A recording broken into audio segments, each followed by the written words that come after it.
Hey folks, just stepping in to hang out for a minute before or during run-up time. Checking to make sure everything is running in the optimal fashion today. Hope everyone's doing all right.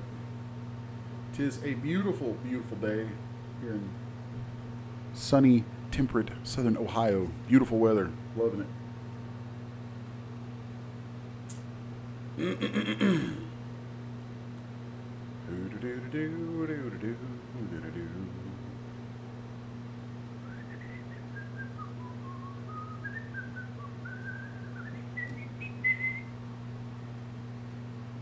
Howdy, howdy. Can y'all hear me?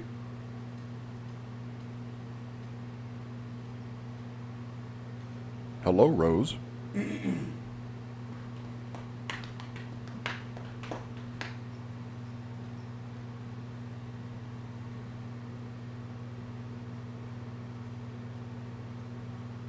oy, oy, oy. 10 minutes until liftoff.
All right, we're going to kill the stream for a minute, and then we will be right back. All right, folks, here we are yet again for another of the CGBytes Artist Development Seminars. It is 5 o'clock on this lovely Saturday afternoon, and so let's get this thing underway, shall we? Let's see. As is my usual habit, I'd like to welcome everybody who's hanging out in the chat. We have, see Mr. Andy Rogers, of course Terry and Loki, 3D Loki are with us from CGBytes. Griffox is here. How you doing? Matt Pitts. Welcome back, Matt. Rose McLean, hello. How are you today? Dave Bates, Miss V is with us. Mike Keon. Let's see. Jeremy Terrier, Andy Rogers, Russ Barrett. Hey Russ, how you doing today? And Nick Silver. I think I might have said you already. So yeah, hello to everybody and welcome back. So today is a somewhat bittersweet day for us because it is, in fact, the last of the seminars that I will be doing here with the good folks at CGBytes. The time has come to move on to other things and all that kind of stuff, but it has been a fun ride, and I will always thank the folks at CGBytes for putting these things together and having me do them. And thanks to everybody for making these things so much fun, and I think such a success. They've been really cool. I've seen a lot of good things come out of them. So that being said, you know, today we are going to be wrapping the whole thing up, and I know it kind of brings a bit of a speeding bus ending to the whole Mecha Soccer League concept that we wanted to do, but I did go ahead and finish this out. We should have, at CGBytes, they should have the freebie for this, a couple of them. There should be the flame job textures for the Mecha all-terrain walker should be available, and there should be a cheerleader outfit with some pom-poms for Genesis 8 that should be available. And hopefully we'll get links posted to that stuff here shortly. What we're going to be covering today in our final session together is building that that cheerleader outfit or something along those lines. So I'm going to start that ball rolling by loading up a Genesis 8 female. And here she be. Let's go into a smooth shaded view just so YouTube doesn't freak out over any nudity. I don't think they would over 3D stuff, but you never know. And then from there, I'm going to send this via GoZ over to trusty old Zbrush.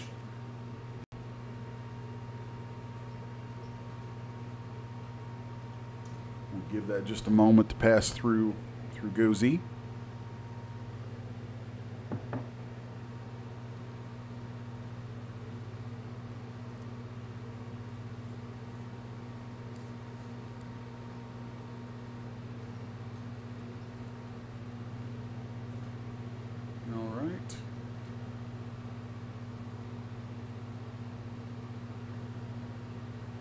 Oh, I see Brent is with us. Hey Brent, how you doing? All right. So once in ZBrush, we'll draw this onto the stage and hit T to go into edit mode. F frames our figure up.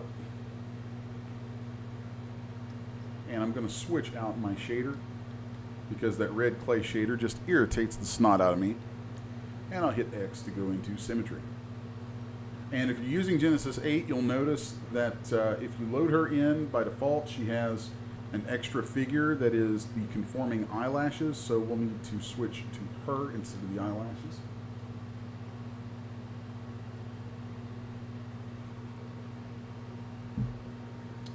And then the next thing I'm going to do is subdivide this figure a couple times. Control D. Not a whole lot, but just enough so that we get it smoothed down a little bit so it looks more like the smoothed figure in the viewport of DAZ Studio. The easy part of creating this sort of design like we have in the cheerleader outfit, which actually I think I'm going to just take a moment to find my images of that and show you guys, because I'm guessing that it hasn't been seen yet. So let's go take a quick look at that, shall we? So much stuff to sift through. You guys would freak out at how much stuff I actually make over here. You'd actually, a lot of people would be stunned at how much stuff I make that I never release. So there's a quick look at some renders of this cheerleader outfit.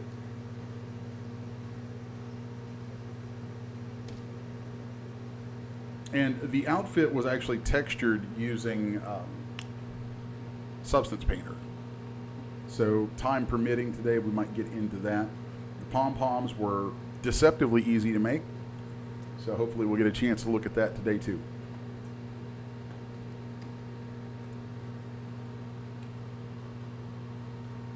And Brent says my vocal level is a bit low, so I'm going to pop in here and hopefully make a slight correction to that. Oh, looks like not. Okay. You guys bear with me just a moment. Check, check, 1, 2. Check, check, 1, 2. How's that? Is that better?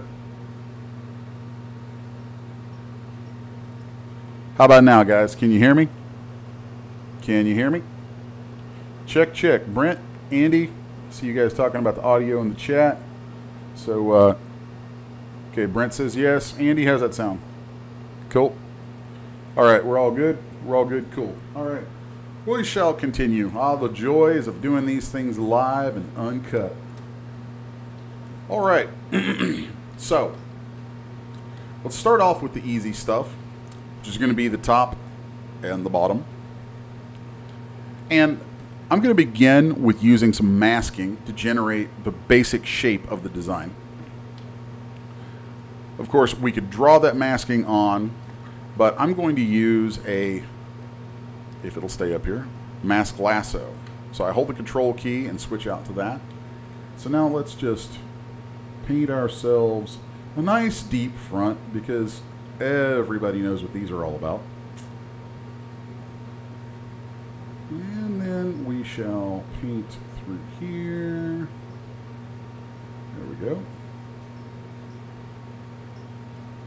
And then I'm going to smooth that out just a little bit. We're going all the way over like so. Actually, let's straighten that like that.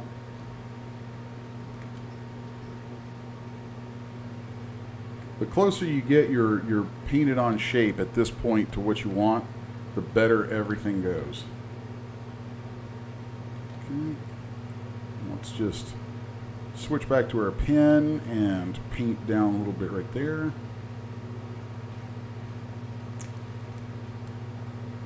I want to make that dip down far enough because, you know, it is what it is.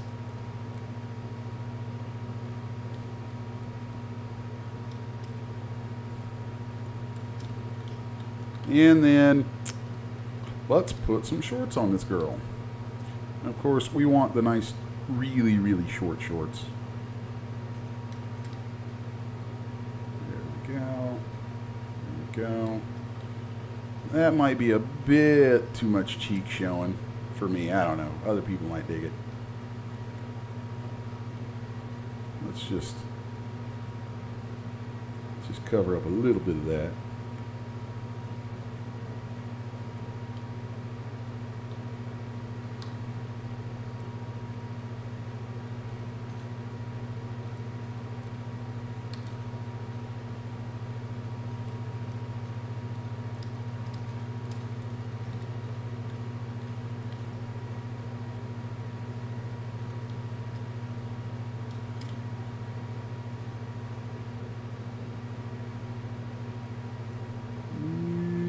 There we go. Cool. That works.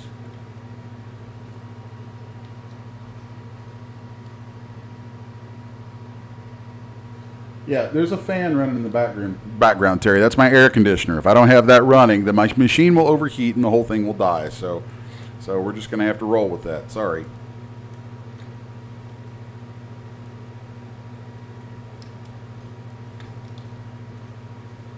It is warm today, even if it is nice. So once we've got these shapes painted on, we're going to go to extract.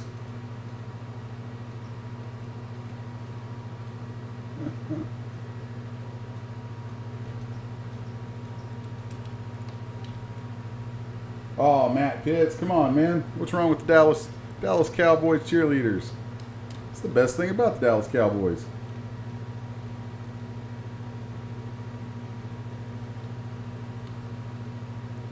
Cheeky. I like that word, Jeremy. Cheeky.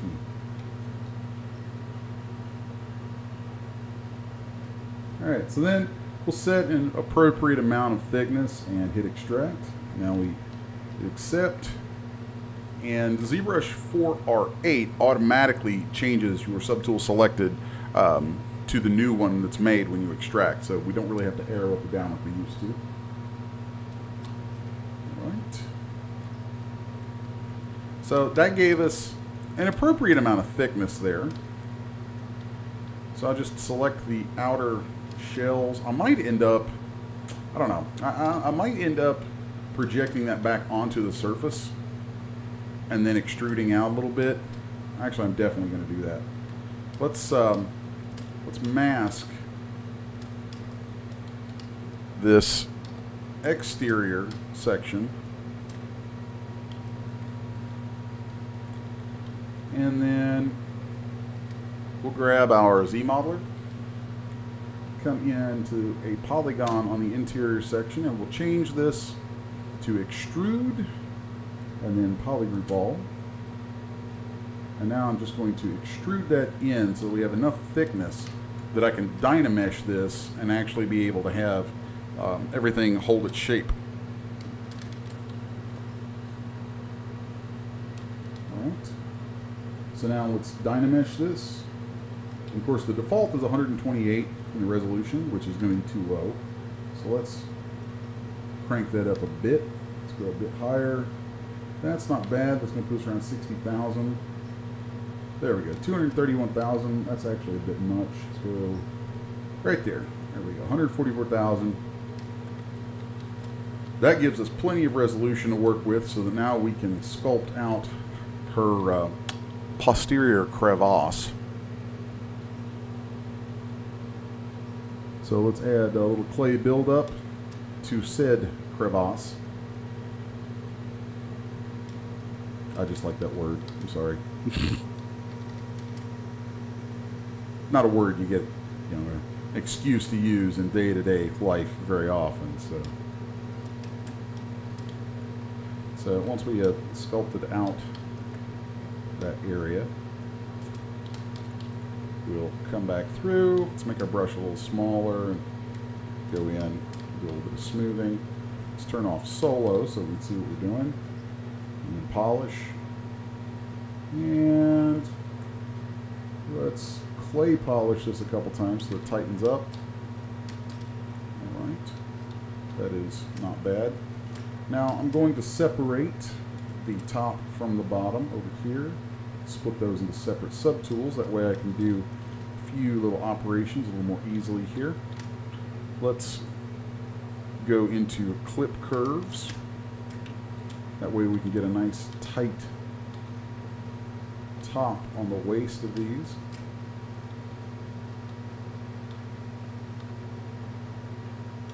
Okay. And then let's see if we can line up the legs in some way that gives us the ability to kind of smooth that out with a little clipping. It's not bad. And now let's re-dynamesh that. And clay polish it, and it should tighten up quite well. There we go. Nice. It's a good shape. Nice tight shape on that. Okay. Now here I'm going to use a similar technique, but to use that technique down the center we have to split that mesh. It's one of the reasons I split these into two subtools. So let's go into modify topology.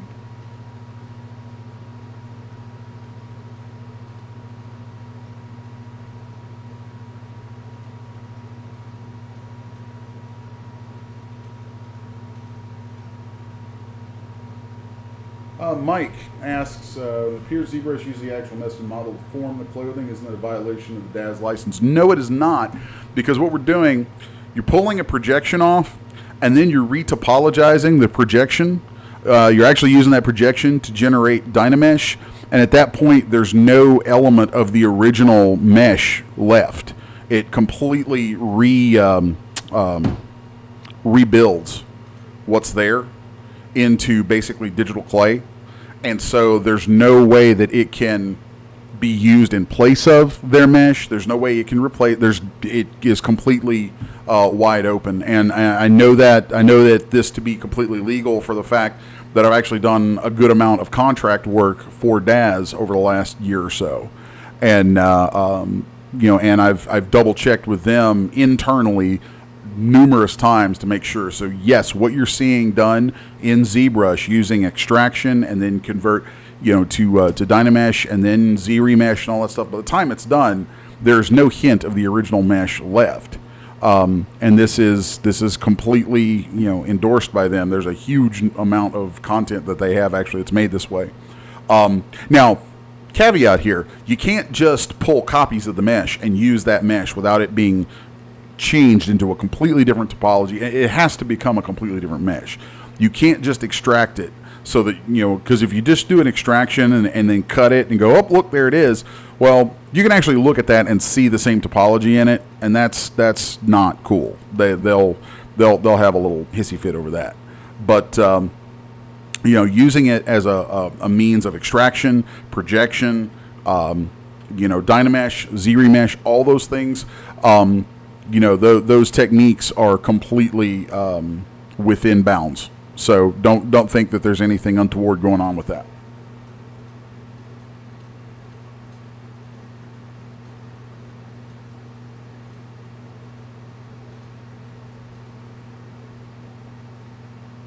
All right. So once I have the top pulled out, I'm going to delete by symmetry. And then that's going to allow me to, let's mask the back part off. That's going to allow me to mask the back half off, turn off my symmetry, and now I'm going to use that clip brush to clip a nice smooth surface out of there. And then again, right here. Then I'll switch my masking and come to the rear and kind of do the same sort of thing. Might have to do it a couple times to get it to line up quite the way that I want.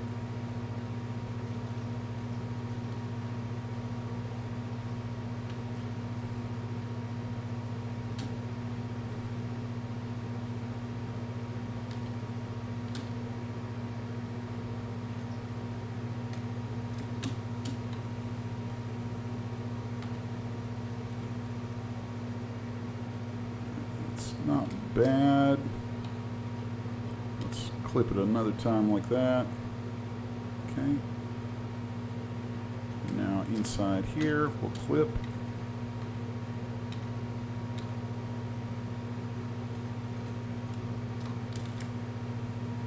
And we can come in and just kind of clean up some little clipping artifacts if we really want. Now let's mirror and weld. And you'll see that it's very clean, very tight. Actually, I forgot I wanted to do the same to the bottom. So now that's going to be nice and tight. Mirror and weld. So now we have nice, tight, solid shapes.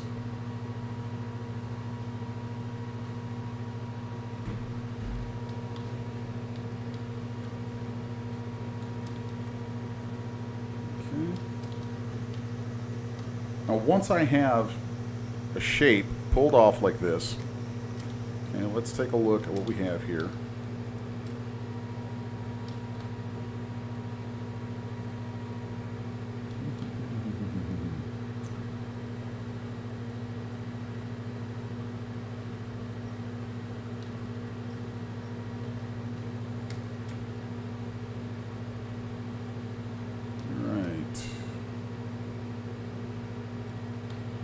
go to the side and look to see where we have our little scallop in there, our little inset. And I'm going to select some of these polys and hide those.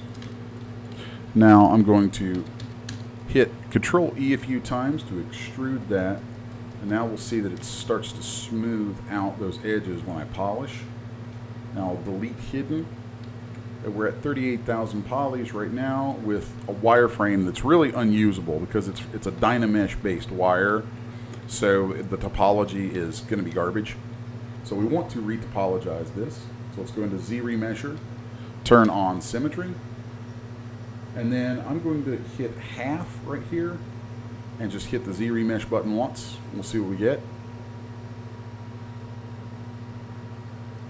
Okay. Now I'm going to hold the Alt key to bring up the simplest algorithm that it uses for remeshing, and hit Z-Remesher again, set to half, and we hit that a couple more times. Now we're down to 3,800 polys. One last time brings us down to 2,000, which is a pretty comfortable place to land. It's a bit higher in the poly count than what I would use on, say, a video game project, but for DAZ Studio work, it's about right. Might hit it one more time just to see what we get. Actually, one more time gave us 931 polygons and really maintained the integrity of the shape remarkably well. So I think we're going to keep that. Whenever possible, lower polys is best because you can always add polys by subdividing inside DS. So lower is better for so many reasons. So many reasons, it's just not even funny. All right. And let's project that onto our surface now. So it's going to snap back into place. And then from here, I'm going to grab Z Modeler, and we'll do an extrude polygon or polygroup all. That's going to allow us to pull the proper thickness out past the original model. And then I will extrude polygroup all from the border group that was made. Actually, let's hide everything but that border group. There we go. Now we can pull that twice and we get a nice little lip. And then I'm going to group that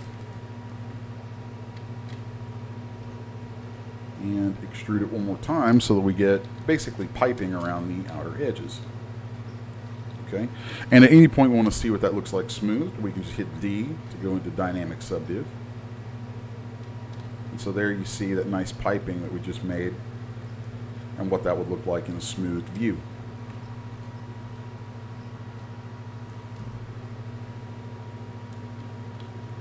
Okay. And at this point, I'll switch my selection brush back to the rectangular so that it's easier to just click and select. And I will hide my interior polygons, go to Modify Topology, and delete Hidden. So now we have finished topology for our top.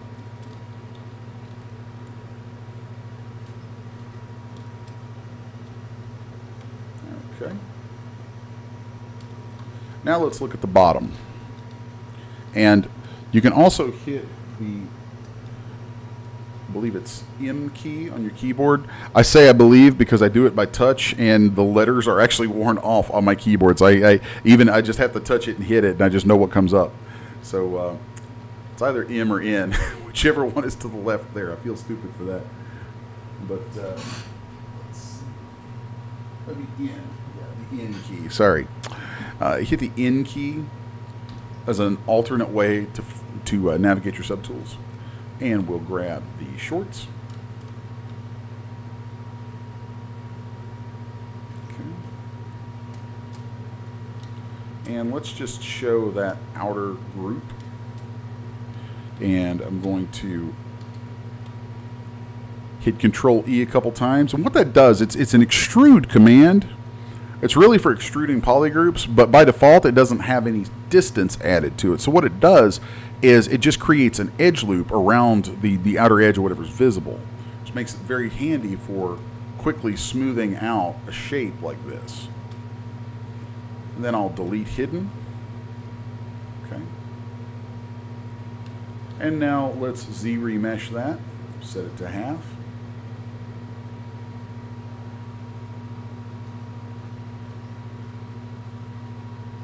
And I'm going to undo that. Okay, let's redo that. I was double checking to make sure I had symmetry turned on. So now let's hold the Alt key and Z-remesh. Do that a few times. All right. And we're down to 826 polygons. That is a really nice tight poly count. Let's see what we get if we project that. Let's just smooth that. I'm holding the Shift key and we'll just smooth that part a little bit. So now we have it projected tightly onto the figure. Now let's go to Extrude Polygroup All and drag on a polygon to create some thickness. Okay. And then we'll show only the border edges, or border groups, sorry. Extrude once, twice, group all of it, and extrude a third time to create the piping. And now let's hide this interior group and delete hidden and turn on smooth subdiv to see our results. All right. And there we have a nice pair of shorts modeled in what, about 10 minutes? Top and shorts together, modeled in about 10, maybe 15 minutes. All right. So those are the easy parts of the outfit. The hard part is the shoes. And I had kind of a general sci-fi, the shoes are where I thought we could introduce kind of a bit of a sci-fi feel back into things. Not too over the top though. I wanted to keep it kind of grounded. So I'm going to kind of build something similar to the shoes that you'll find in this kit. And that's going to take us a little bit longer. So let's go back to our G8 female. I'm going to turn off symmetry and take my mask lasso and just draw some masking so that we basically have covered all the way up into some almost knee-high socks. Then I will extract that and hit accept. Of course, it will immediately change our selection to the newly created subtool. Then I'm going to go to my clip curve and just make sure that we have that clipped perfectly flat at the top. Okay. Then there's a little thing that I like to do inside legs like this when I'm working on shoes. I will select that interior group like this, and then we'll reduce our selection a little bit down to about mid-calf, invert the selection, and delete hidden, so that now we have some interior mesh around the top of the sock, but we've gotten rid of all that interior mesh for the bottom of the foot. The primary reason that I'd like to do that is so that when I dynamesh this to start sculpting my actual design shape out of it, I don't have interior mesh in that's eventually going to thin out and cause holes to poke through. So that's something that that is just kind of something you figure out after doing these, you know, a few hundred or 1,000 times like I have. So let's see.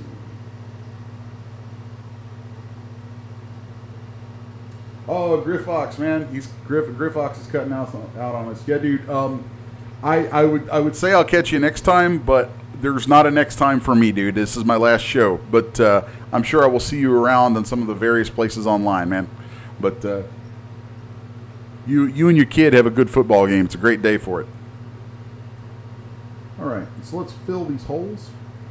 Close holes, and once the holes are closed, I'm going to dynamesh this at, how's that resolution? Very good. Let's go a little higher than 700. Let's go up to a little over 1,000. It's going to give us 60,000 polys to work with. It's a good poly count for this.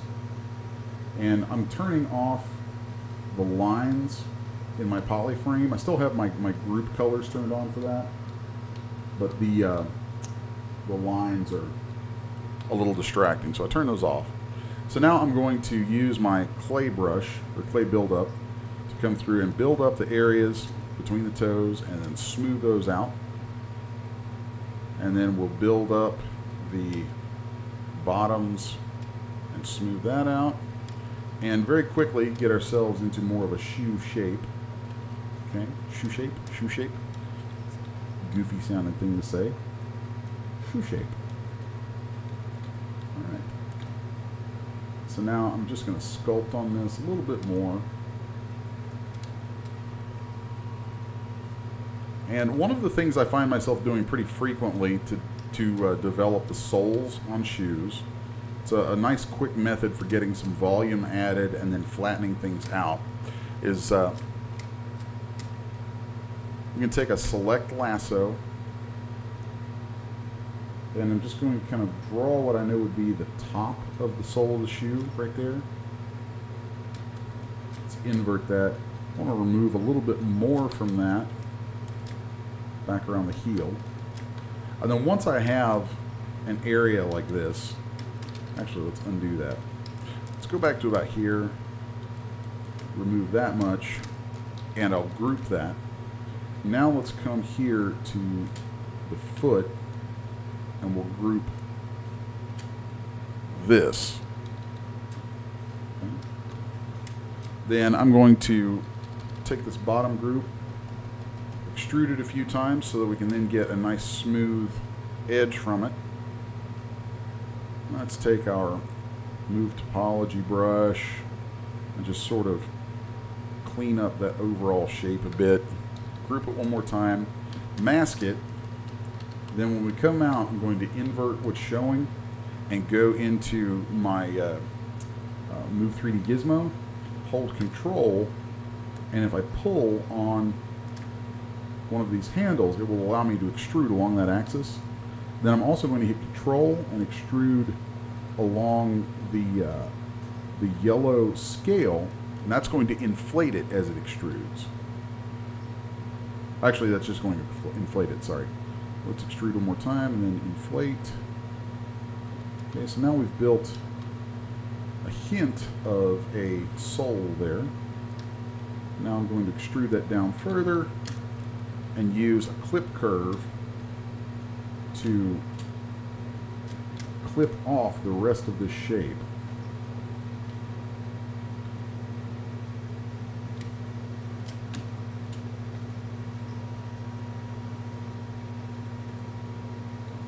Okay.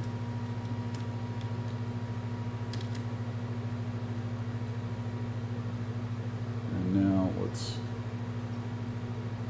just kind of push and pull on this a bit. So we shape that out. Maybe give it a little bit more lift right here.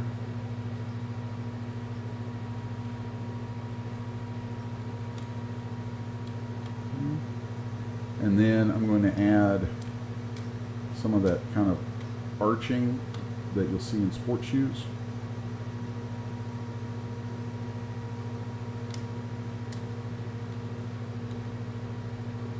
Actually, let's re-dynamesh that before we do that.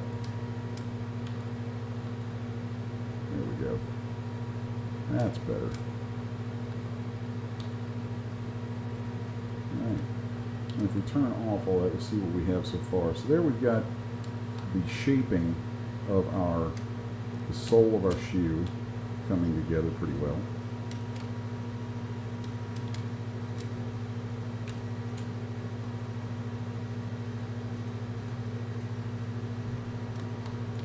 Now let's polish that once and then clay polish that a couple times. And you'll see it immediately becomes much more shoe-shaped. Shoe-shaped, shoe-shaped. There's that phrase again. Okay.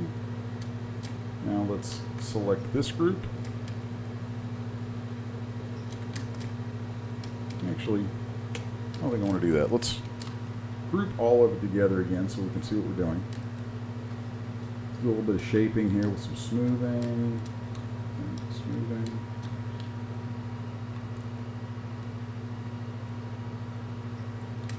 And then I'm going to draw some selection in for the rest of the shoe shape. Or in theory I am, if it'll let me. Here we go.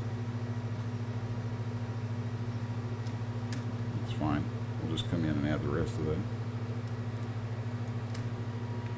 So now let's extrude that a couple times, polish it. Might need to kind of go back and forth in this just a bit. Edit those shapes a few times.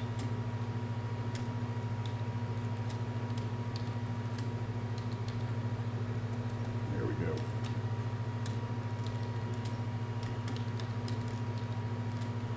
And sometimes I will regroup things a few times just to get some colors in place. Right now I'm not worried too much about the actual details of what we're making. I'm just getting overall surfaces defined that I'm going to pull out later. So now let's pull out a surface that's going to be this heel bit.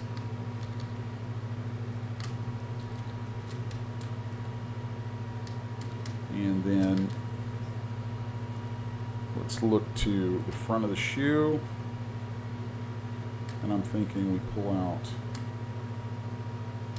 something kind of like this around the toe.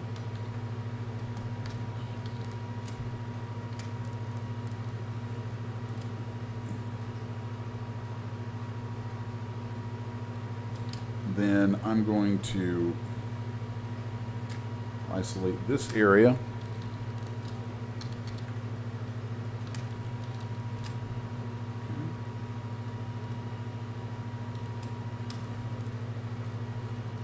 Now let's pull one more piece from there, and we're going to add that in here, and that's going to form a sort of whether it's fabric or leather or whatever, that's going to form the part of the shoe that these shells sit on.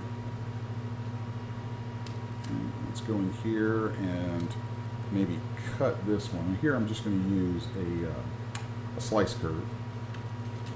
So I'm going to cut this group like so.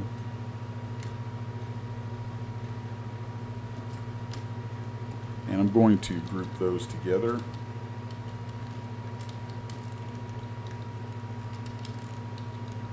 Come on, there we go. Give me a color that pops. Okay. And now let's take this group and we're going to change back to our slice curve and cut like that. And then I think like that. Actually, let's just keep it nice and straight.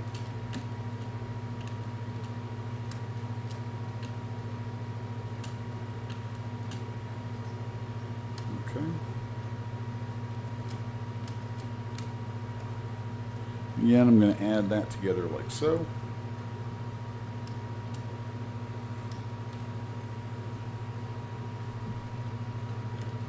So now we have a sole, we have shells, we have the actual shoe bit underneath, we have the sock. I think I want to alter this overall shape here just a little tiny bit.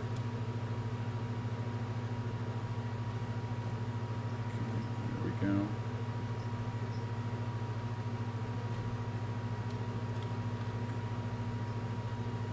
And if we want, we could go ahead and do a little bit of sculpting at this point just to kind of solidify some thoughts about where this is headed. So let's take, where's that?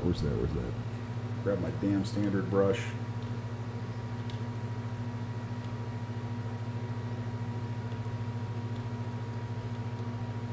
And damn standard by default will cut into your mesh. Hold the Alt key, it will pull out from it. So now let's just create some of these compression wrinkles.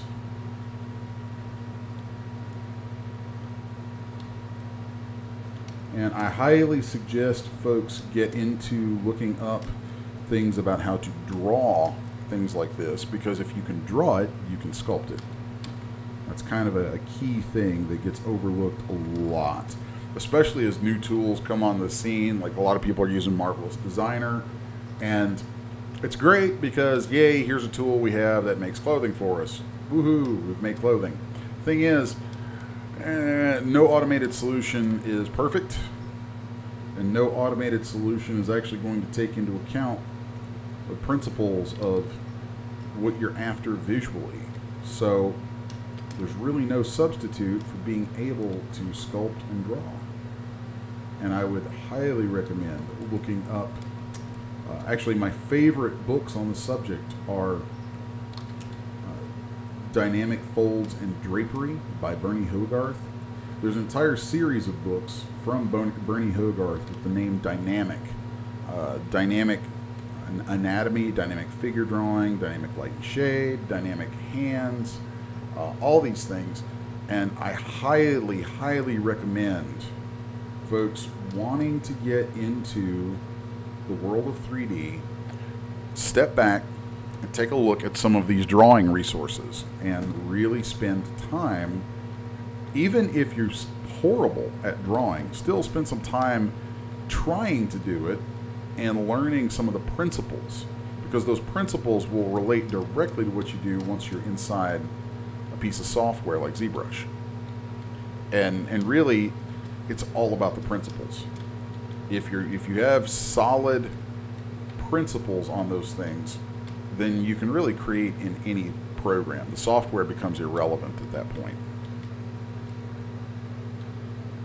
That's always been kind of my teaching theory, is I want you to catch the principles more than the software, because anybody can read a manual about software. Anybody can read that. You can find software-based tutorials online all day long. What you don't find is a translation of actual art principles that translates into what you need for this kind of work, this kind of market, and so on. And I really encourage people to look into that sort of thing. It will make you a better artist. It will make you a better content maker. It just makes everything go better. All right. So here we have our design sculpt almost done for the shoe. Let's take some pieces of this, and I have to decide which route I'm going to go. I know about a dozen different ways we could go from here to get our end result that I'm after. And I think the way I'm going to go is going to be to separate these into different groups, or separate them by the groups we've already created. I'm also going to, actually let's do this way. I'm going to slice this sock like that. That way I can then separate the interior of the sock and get rid of that, because now we don't need that anymore.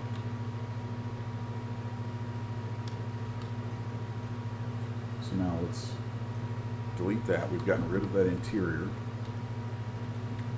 Now I'm going to unweld all of these groups. Actually, let's smooth this group a couple times first. There we go. And now let's unweld. And I don't want to smooth this one. I always want these groups to be smoothed before I do this. Okay. So now let's unweld these. So unweld groups border. So now if I were to polish this, you'd see they all come apart. So let's store a morph target, polish those, and now I'm going to use that morph target to dial the shape back almost to where they touch. But I actually don't want them to touch, because in the end we're going to reconnect them back together after we get topology for everything. Okay. So now let's go to ZRemesher. We're at 64,000. Let's set that to half. We'll hit ZRemesher once and see what we get.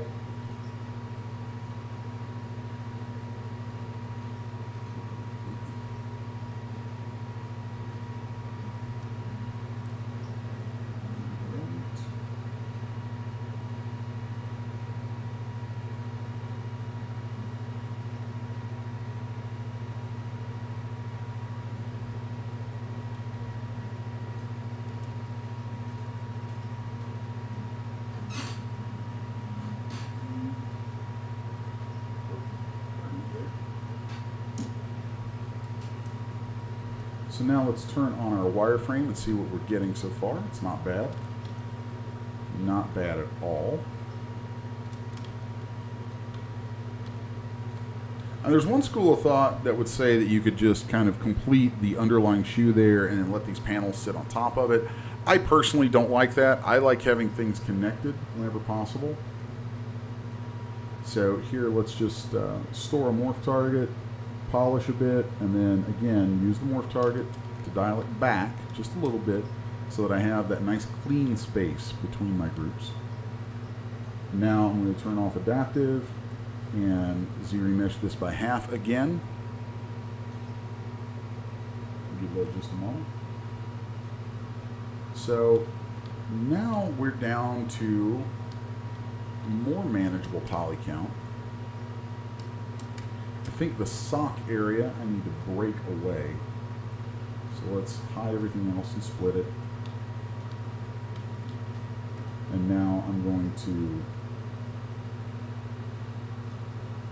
Z-remesh that sock.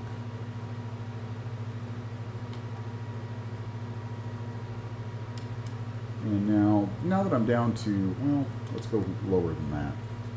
Okay, now we're down to 826 polygons on that. Now let's go to same and hold the Alt key, and we'll hit that a few times. And eventually we should see it straighten quite a bit. There we go. That's what we want. Nice and straight. I know we lost some of our sculpt. Really, the sculpting time on that was more about getting a mental image in place so that we know where we're headed. So now let's go back down to the shoe itself. And let's do some more Z-remeshing. We're getting closer to what I want. Alright. That's not bad at all. Not bad at all. So now let's take our Z modeler, and this is where we introduce a little bit of tedium, but such is the way of things when you want clean meshes. So now, from within Z modeler, I'm going to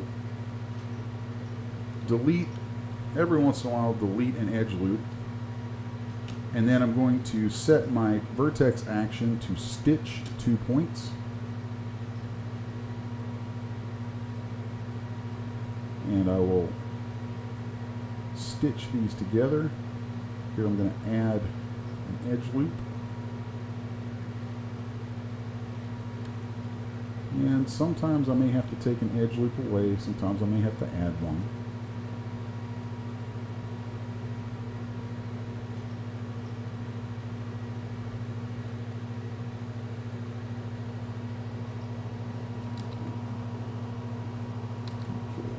Again. There we go.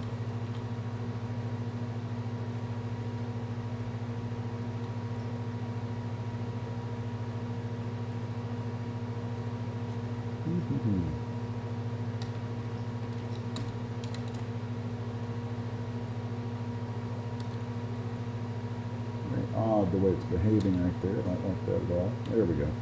That's better.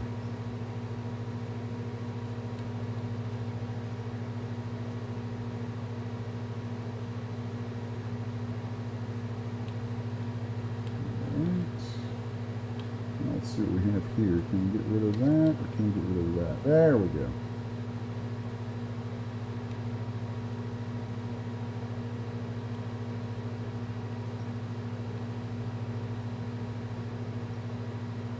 There, just so you know, the reason I chose to get rid of this edge loop is because if I try to get rid of this one, it's going to leave a triangle right here because it ends in a delta. So we'll just do that. Actually, let's drop a line right there. There we go.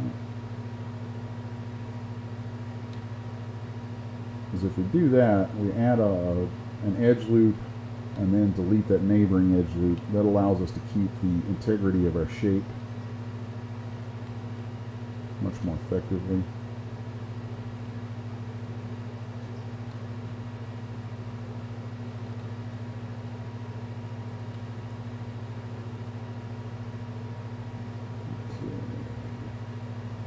a real fan of that loop right there. Let's delete that polygon. Every once in a while we might have to delete a polygon and then bridge things back together. It happens.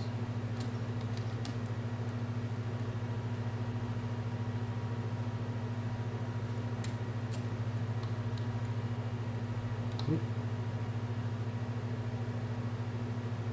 we go.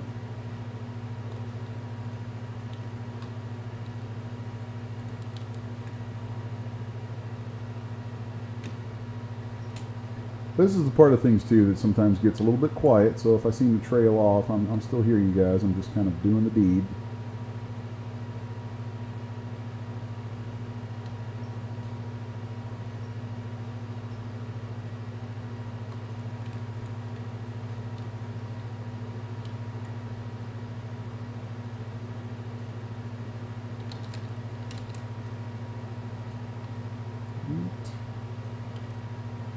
That. So since we know these are all smoothly connected through here now, we can delete loops as needed to make everything match up evenly.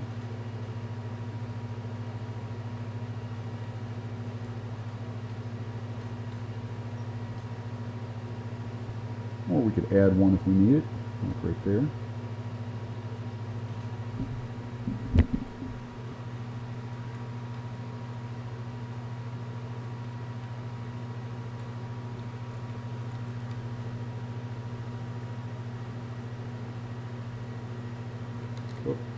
I really want to keep the integrity of that top edge of the sole, so that's why I'm kind of working from the top down whenever I can.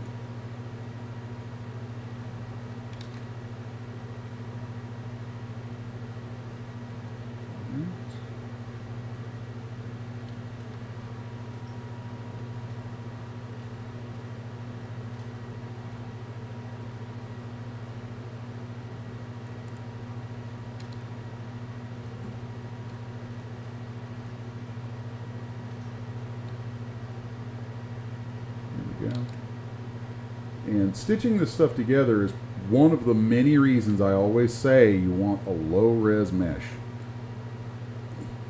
Because if this mesh were 2-3 times the density, then you've got 2 or 3 times the amount of this junk to have to do. And that just sucks. There is nothing about that that does not suck.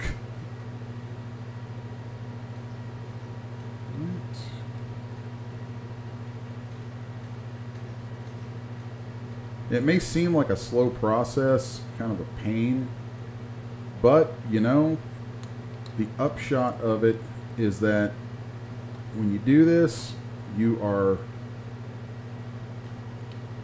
pretty much guaranteeing that you are going to have a clean topology. Very, very clean. Squeaky, even. And I like squeaky. Squeaky is good. Squeaky clean topology makes me happy.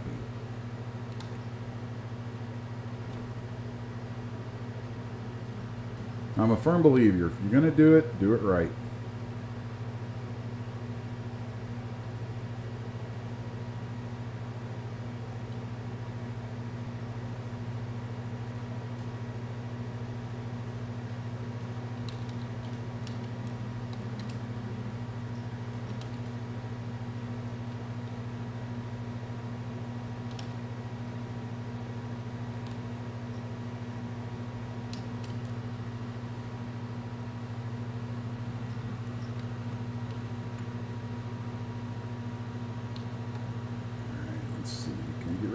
Yes, we can.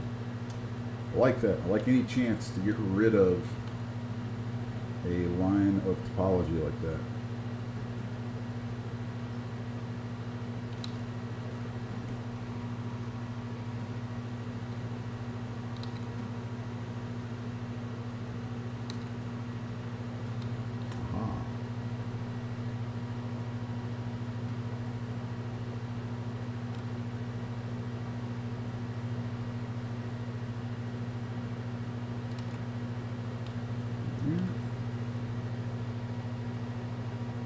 Here and do a little bit, work our way down.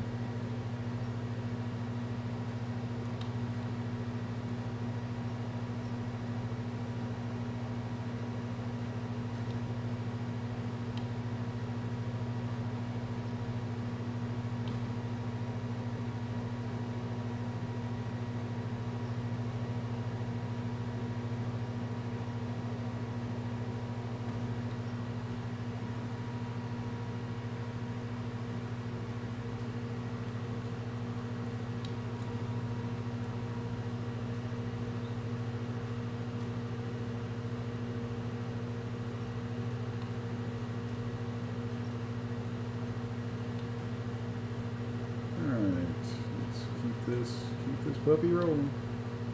Stitch, stitch, stitchity stitch.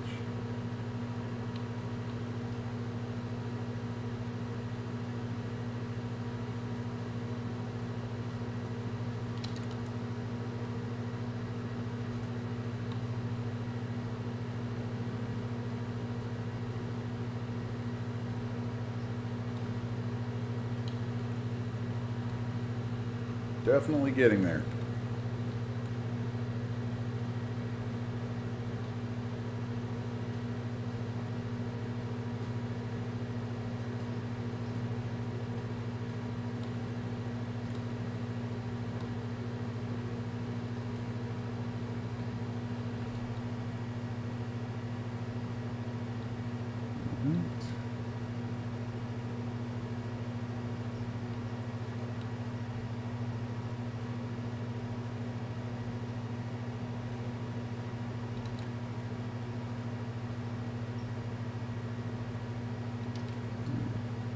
Let's see where that's going.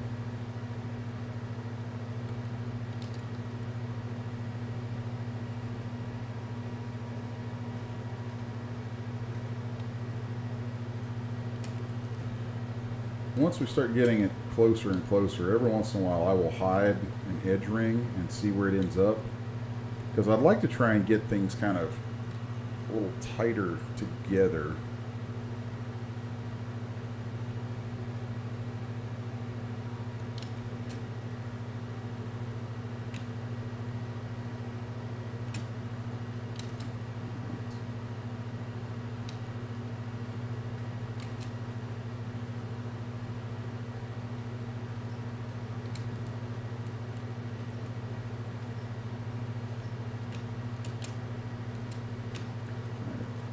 Do a little bit of topology work here. Let's do some sliding.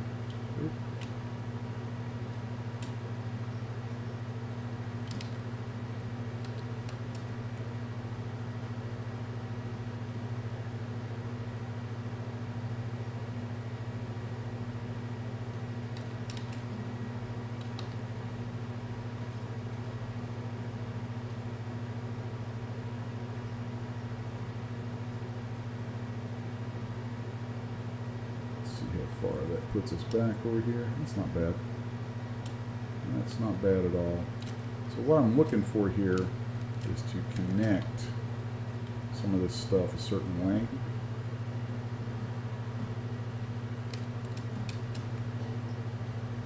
So I masked that all off. I should be able to move that and that.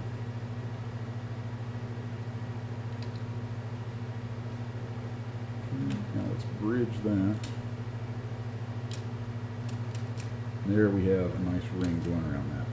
We can always clean that ring up later pretty easily.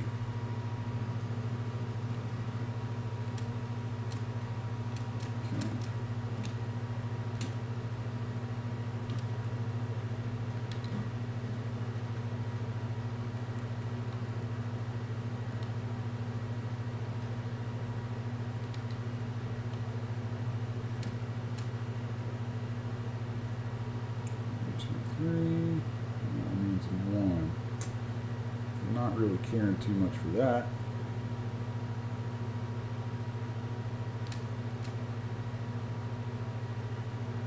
So it looks like I'm going to need to do some collapsing.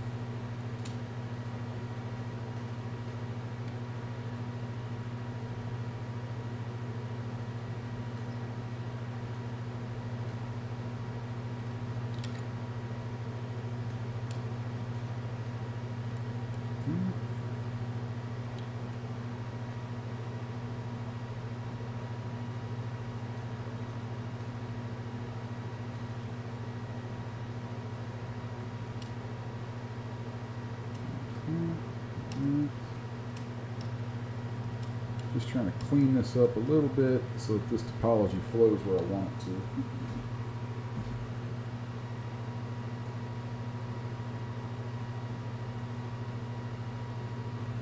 So let's take a look at where we're landing now.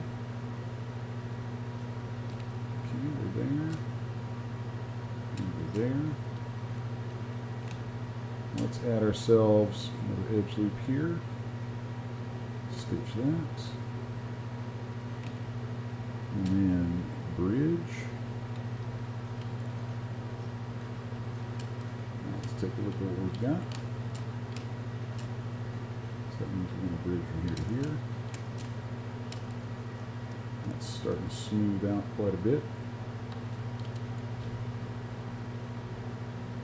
So now we should have 1, 2, 3. There we go. That took care of that. Now you can see what I was going for here. I wanted that to smooth out so that we get that nice ring right there. Well, it looks like I've got a little issue right there. Let's see where that ends up. Oh! Thank you, Zbrush. It's been a while since we had that happen, so let's just fire up Zbrush and grab our recovery file.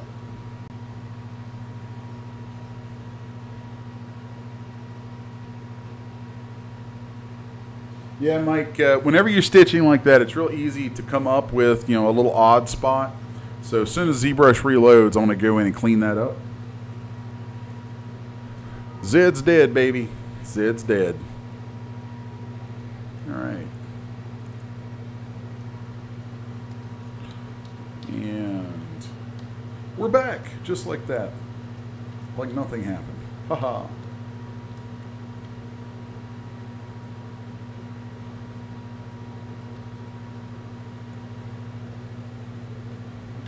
Pop back into ZModeler.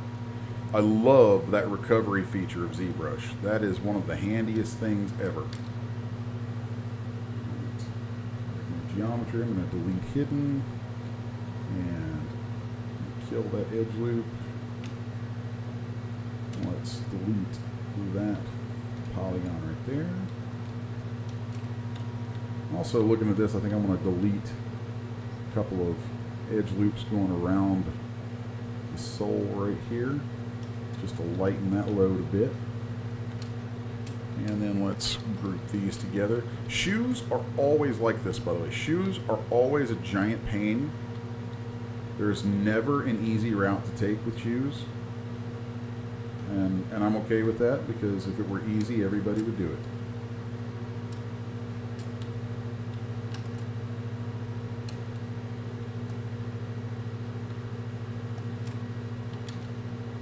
Alright.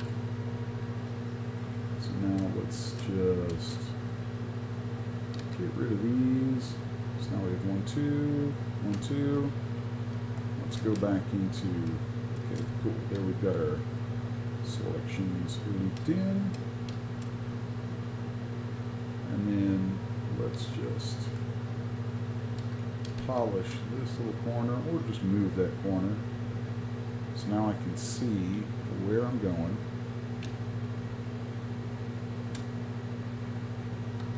So now I should have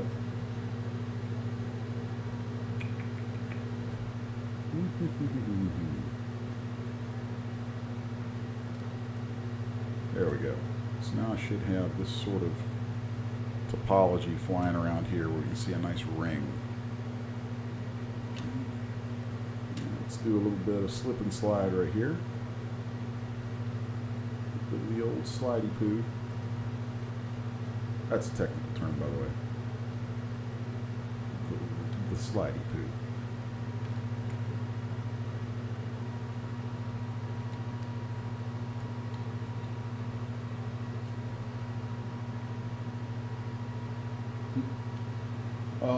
Yeah, Miss V, just for the record, no, I will not be returning. I don't know who's going to be picking up the ball from where I leave it, but yeah, Miss V, today is my last day as your illustrious host on these things.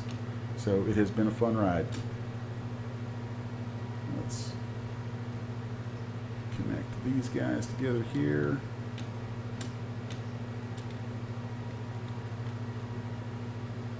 Simplify a bit there. Bridge, and we'll bridge. And see how we start to get this sense of symmetry. There's like a way that you start to understand your shapes, and your topologies, and the way things can flow together that just makes so much sense. So 1, 2, 3, 1, 2, 3, 4, 5. Okay, we've got 5 loops right there. So now let's just bring that down a little bit. Let's see what we get with that. Okay, that one's good. I know that next one ends in a delta right there, so I can't get rid of it. So let's try that one. That's good. 1, 2, 3. Cool. So now we can connect, and connect.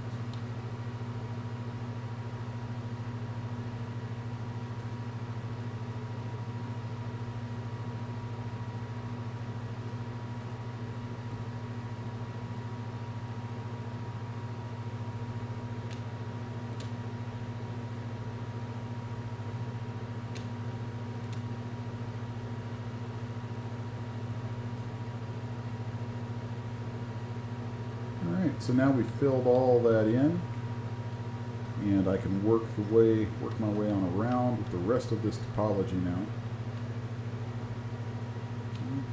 So let's take a look now at where we are with this stuff. Let's go here. Let's see what that slid around. Okay, that's not bad. 1, 2, 3. And then let's mask that and invert the mask. So now we can move these guys to be a little more in line with what we need. And we're back to stitching. Stitch, stitch, stitch-a-doodle-doo. Let's remove that loop, I think. 2, 3. No, actually, let's keep that. Let us keep that loop.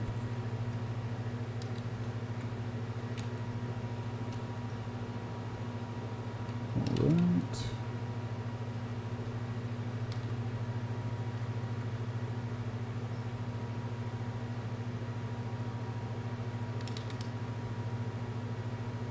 Let's grab that guy. Now we'll put him here, here. Oh, we're starting to get there. We're really starting to get there.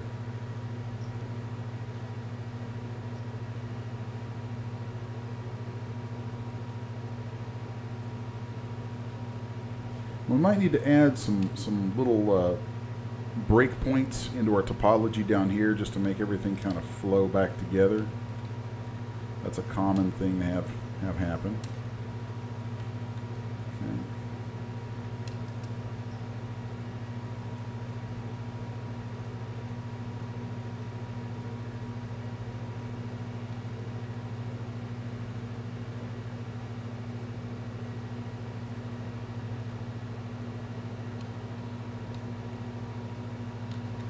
So now, right down here, the way that I'm going to add what I call breakpoints in is just I'm going to delete some of these polys down here.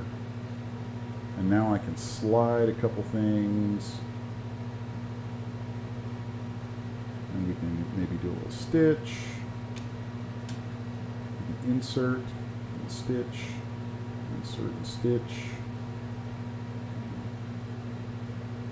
Question is, how many things do I want to insert and stitch? Well, there we go. There's enough of that. So now down here for this breakpoint, we're going to go 1, 2, 3, 4. So we have 1, 2, 3, 4, 5, 6 faces here and 3 here. Okay, so that's an interesting place to be. So let's go.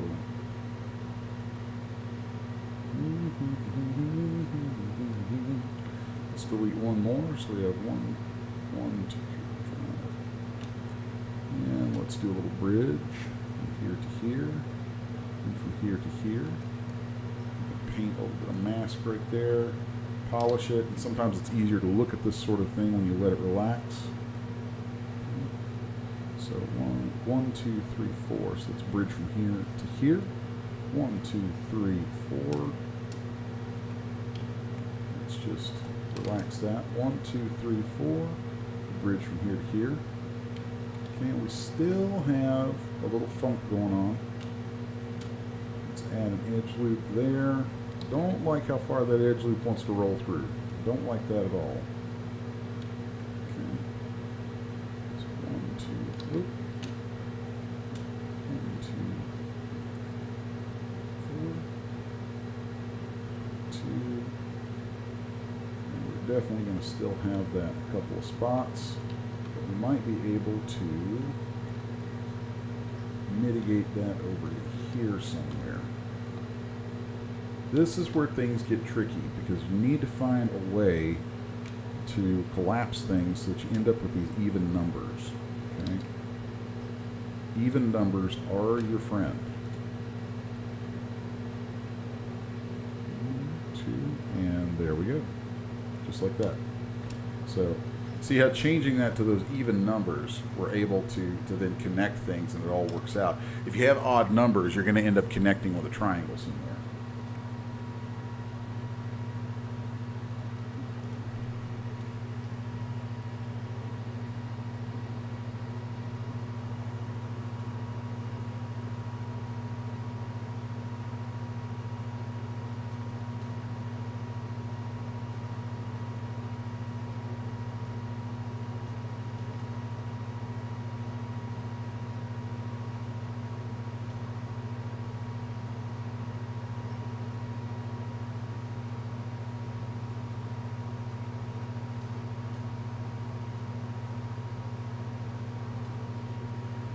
Right.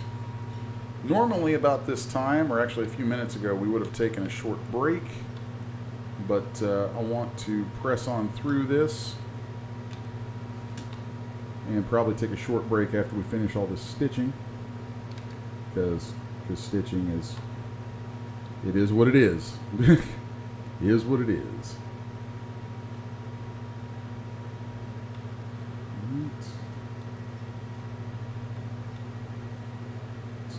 Here, let's move this guy over here and this guy up to here. Now we have that connected. Yay. Come on.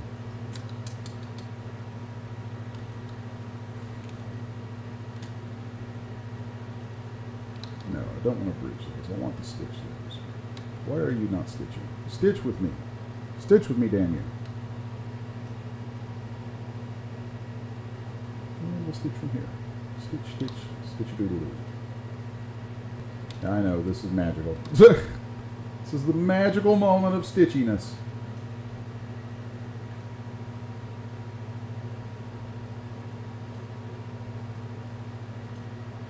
And let's bridge from here to here. I think we can we live with that? Can we live with that? Is that livable? Shall we see?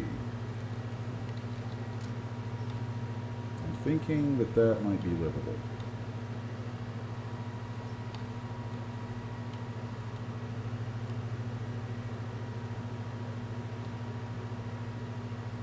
Right. Now then, let's continue this process.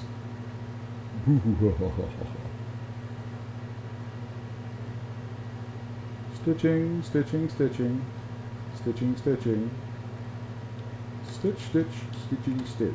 Here we go. And we're going to remove that edge loop. And we're going to go, okay, I can connect here. Oh, it's like the world's largest game of connect the dots when you're doing this stuff, you know, right? It really is just a giant connect the dots game. Let's do a little moving. We're going to move that dot. That's a big difference. Playing connect the dots and you get to move your dots. Here we can move them. So now let's just collapse this one. Okay. And then we're going to delete this edge loop. It's all strategies that you start to run into. You know, you start to see patterns and things. What's funny is the longer you do 3D modeling, the stranger your view of the world becomes, because you start to look at things and you can envision its topology, and it just gets weird. It really does get strange sometimes, you know? It's like you can see the matrix, man. See the matrix.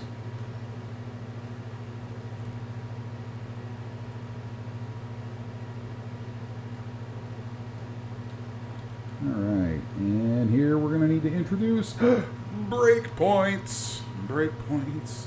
So many breakpoints. Alright, now let's just not do that. Let's go in here and slide an edge. Sliding edges everywhere. Sliding edges. Alright, now going to collapse this poly loop as soon as we delete these polys. Here.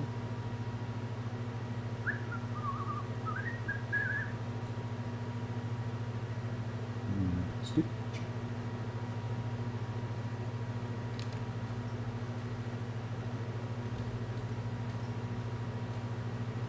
And there. Now that's all stitched. So now we just need to worry about this impressively arduous looking little area here. Not at all pleased with that. That's okay. We're just going to delete a bunch of these guys. Big old bunch of those. And we're going to introduce maybe a couple more around this way. That's fine and good. That's fine. We can work with that. And then I'll do a little smoothing here so that we allow our topology to breathe, as it were. Breathing, breathing. Breathe, breathe, breathe.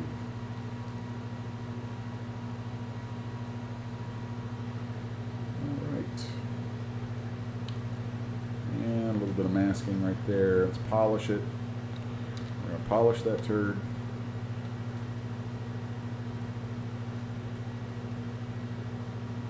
And I'm just kind of manipulating that a little bit so that it makes this hole easier to look at. Okay. So, where shall we go from here?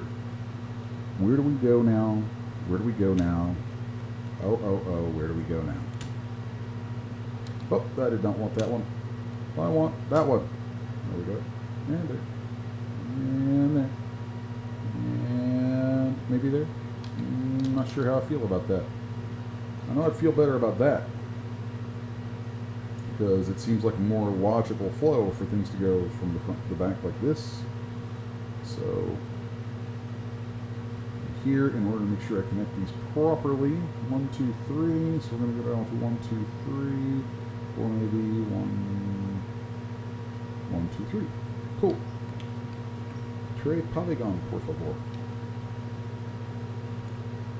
And now let's. I don't want to open that up yet. Let's add some edge loopies.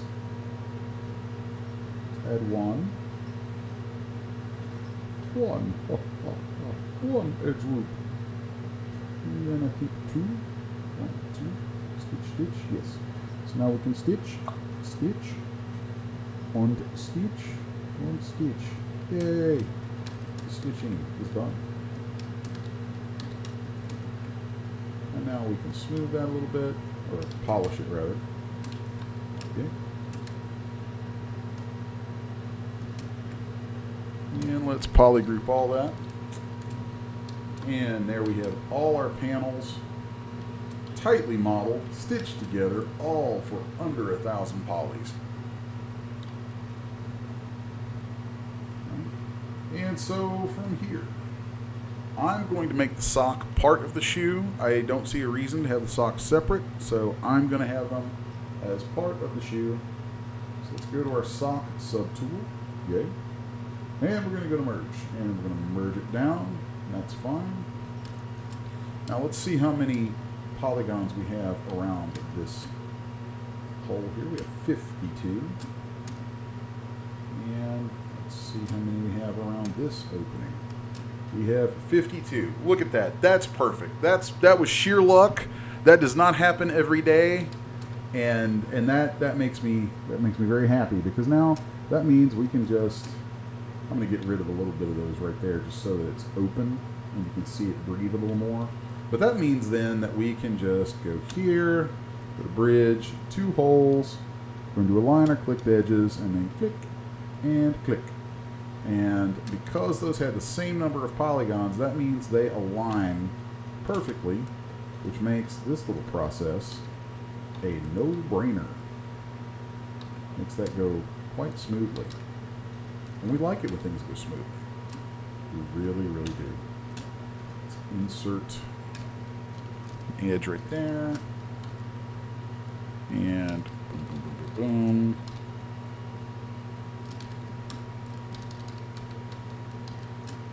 And we'll just polish that. It's in there. Now, there we go. Not too bad. Well, I knew we'd have to do a little bit of reshaping. That's okay. Let's take our smoothing, turn that down just a touch, and we'll just bring some of this stuff back out.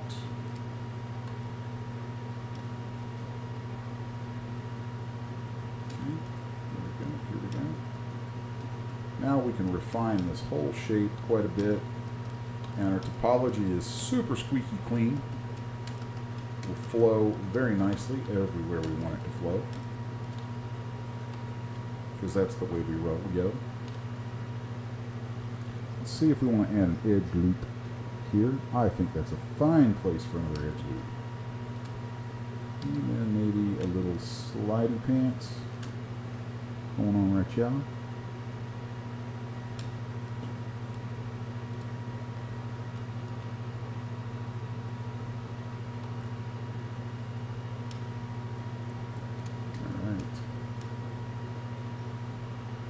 That's funny. Mike Keown says it wasn't luck less, it was excellent planning. You know what, man? The best luck always looks like excellent planning, and excellent planning always looks like the best luck.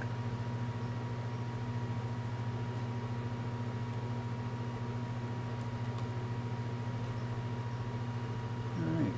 Now let's just shod these feet, shall we? All right, now that we have our topology almost completed, I think the last little bits and bobs I want to add in here. Let's consolidate some groupings. Just like being on the shooting range, I want tight groupings. So here's that. And up. Come back here. Come back here. You were not allowed to go that way. You will come back to me right now, little Mr. Frisky Pants. Aha! Great success. That's right. Little Mr. Frisky Pants. Ding, ding, ding. Sweet. So there you see, now we've kind of gotten our groups all tightened up. Everything is looking swifty.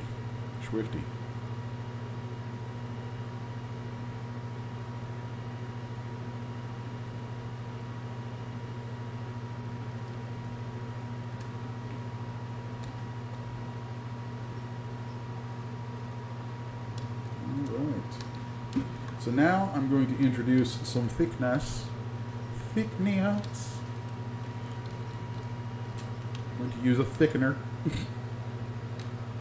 Before I do any kind of extrusions though, I'm going to close the hole at the top, because if you don't, you can end up having some strange artifacting happen and things that will cause you massive headaches later and make you want to abandon the entire thing. So now from here, let's go to ZModeler. We're going to isolate just the soul. I gotta isolate your soul. Extrude, polygroup all. I'm going to pull that out to right about and then group that. And now let's grab this group and this group and this group. Oh, I said this group, thank you. And this group. I'm going to group them all together as one for the moment.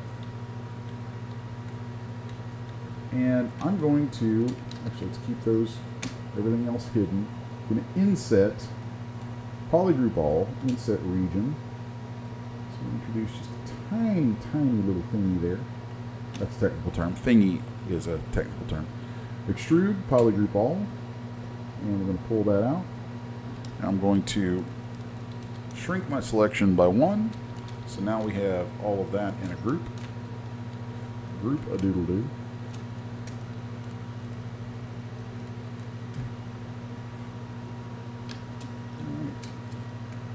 And so there you see, really the bulk of our modeling is about done here, I think. We need to, I'm going to add a little bit of an inset so we get the hint of a lip around the top of the sock. So now let's extrude, polygroup all, let's say, dos times, please.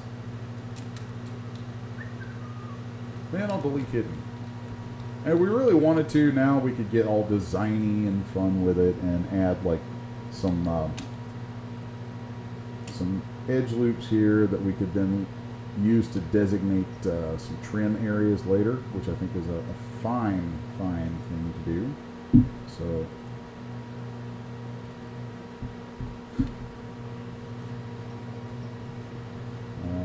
I do need to close those holes back up.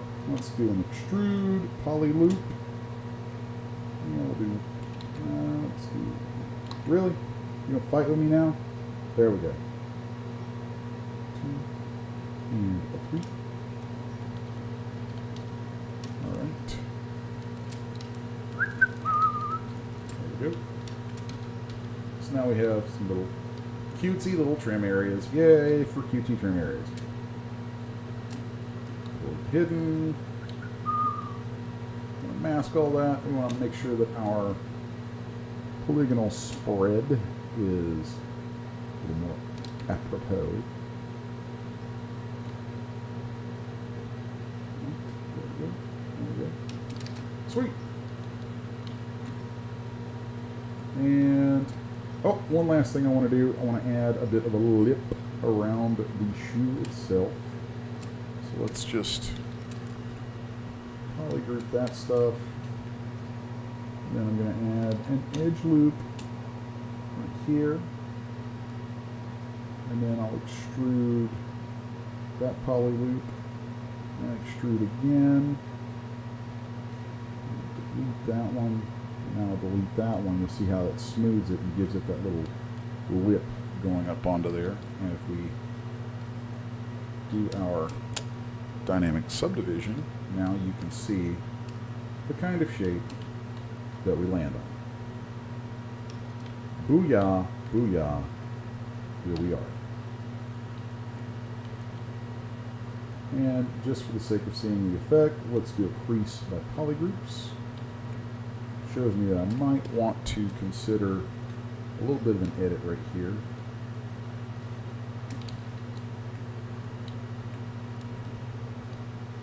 Yep.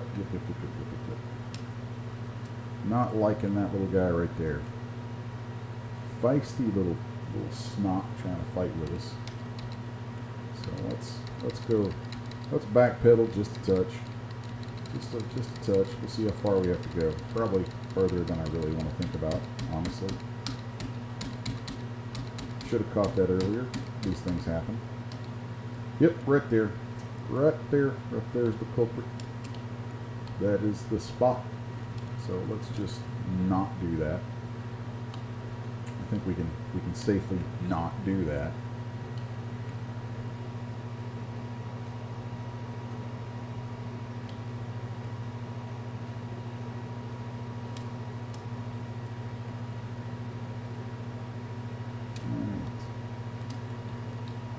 I can probably get a better spread out of this anyway.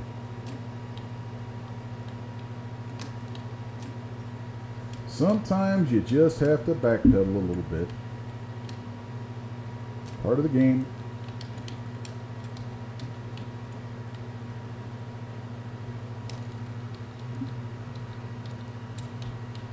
Now we should have, okay, cool. Now we have a clean poly loop right there. So now let's try that whole process once more with feeling.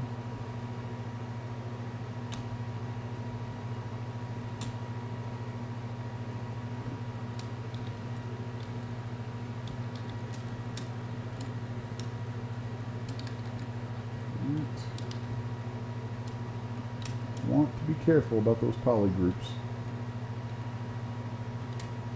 I think we're going to have that as its own group. These guys as their own. Cool. Now let's go back and add that lip again. So we're going to add an edge loop right there. We're going to extrude some poly loop right there. We're going to extrude some poly loop again right there, and then we're going to delete a couple of edge loops. Right there, right there. Yeah, that works. Now let's see what we got. I bet it's cleaner. Is that cleaner? See that? That's squeaky now. That's what we want. Squeaky, squeaky, squeaky clean.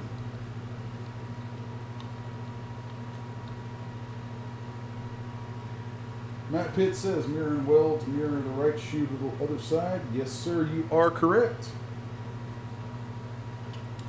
Correctamundo, my friend. You are on point. All right, so now let's just do this way. We'll inset. No, I don't want to inset. I want to extrude that. And then extrude polygroup all. Boom, invert, and Bob's your uncle. It is modeled.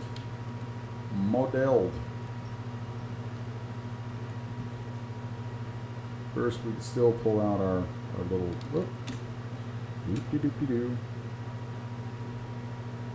Let's pull out our little trim pieces.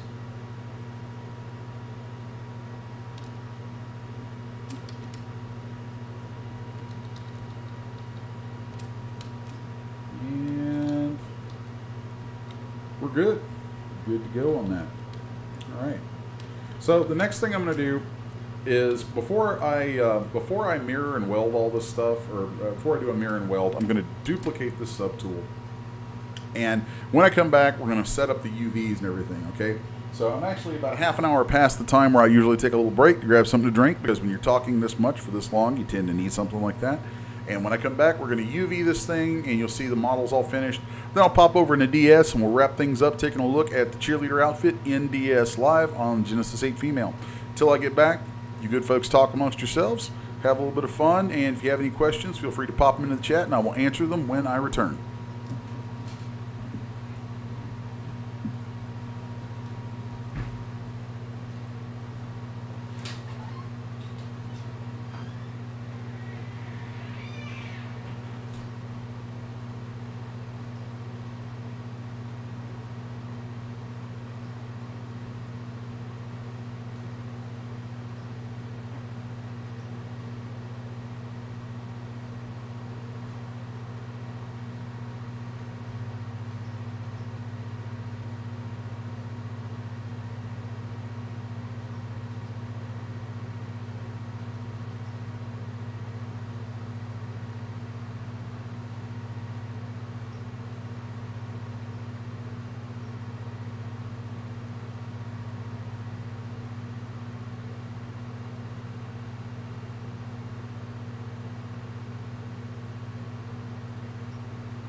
am back.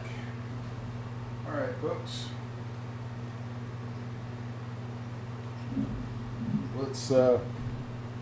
Let's take this puppy home, shall we? Let's see where we be.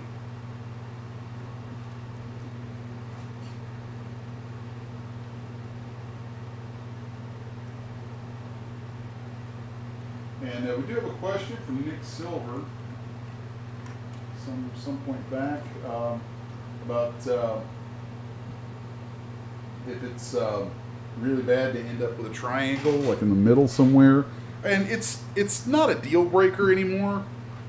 There was a time in this stuff when people in forums would absolutely rip you in a fresh, painful new sphincter if you had a triangle somewhere.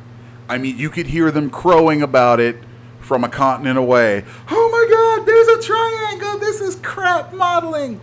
And so people, you know, it's one of the reasons that I'm so anal about it now, because, you know, the few times, you know, there's times along the way, back a long time ago when I used to model using like 3D Studio Max, there was a time when 3D Studio Max would not do quads. Everything it spit out was triangles. So in my earliest days of this, and some of these models are still available out there in different places, you know, you could find really, really old 6S1 models that are 100% triangulated. They worked fine. There was no reason for anybody to have fits over them, but some people did. And so I just, you know, I got raked over the coals over it so many times by people who were just honestly being jerks about it, that I eventually was like, you know, I don't need the grief of this, so screw it. I'll just, you know, I'm gonna adopt a 100% quad policy.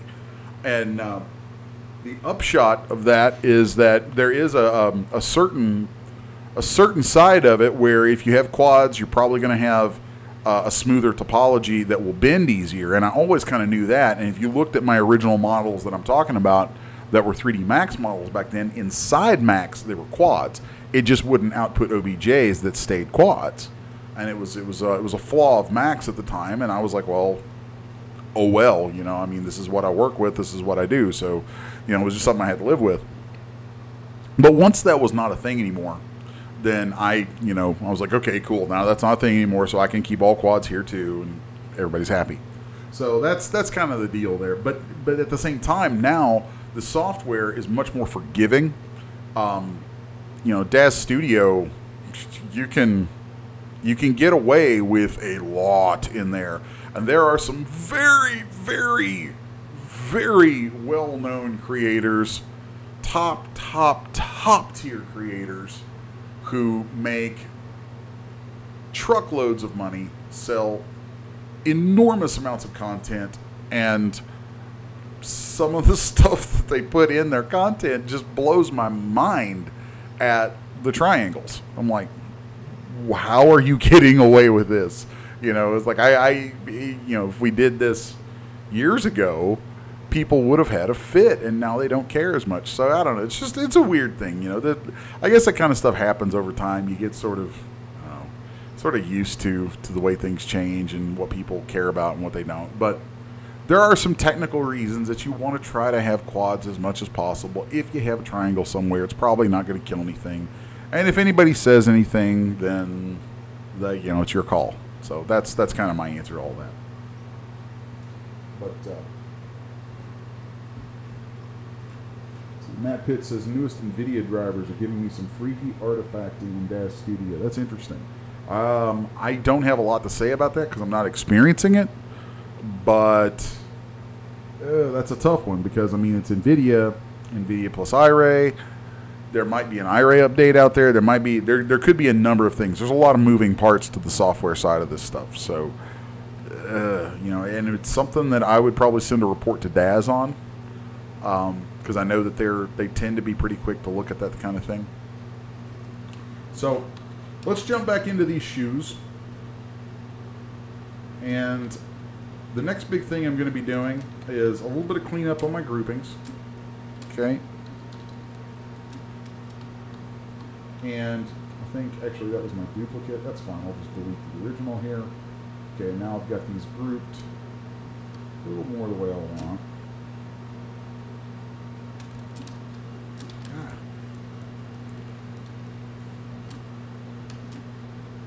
There we go. So from here, I'm going to make a duplicate and use it for my UVs, or for a first pass of my UVs. It's funny, you see me clicking over here over and over. The latest update, okay, patch number 2 to Zbrush 4R8, they changed the way the shelves work, or the drawers over here. So now you have to double click them. It used to be you just clicked once. So that's why I'm like, why won't you open? Why won't you open? Oh yeah, it's new, double click, derp. So yes, I have my moments with that sort of thing. So the reason that I created a duplicate, okay, is I'm going to do some grouping here.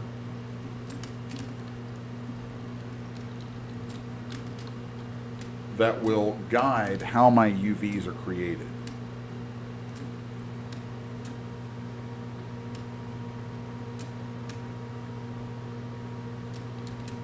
So let's just dig into some of this. Okay. There's kind of a method to the madness here.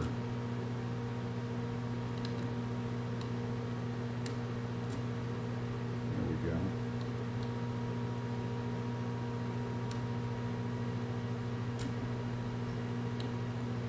So what we're going to do now is invert that selection. Get rid of the part of the sole that was on there. So now I have the little side strips.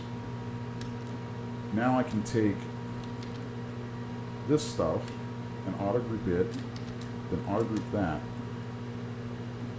So now I have the back of the upper part of the shoe, and here I'm going to get the front of the shoe. So now we have 3 sections. We have the sock, the heel, the upper, and the sole. Okay.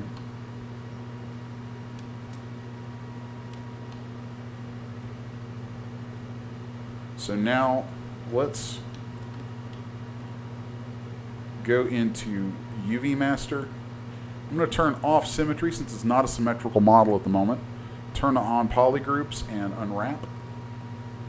And here's what we end up with. And it looks like I have a couple of groups, a couple of stray groups out there. So let's just isolate these things a bit, see what all that is. Okay, it looks like it's the top edge of the sole. So now let's run that again. And we have one, looks like one stray blue poly right there. I need to find out where that little guy's at.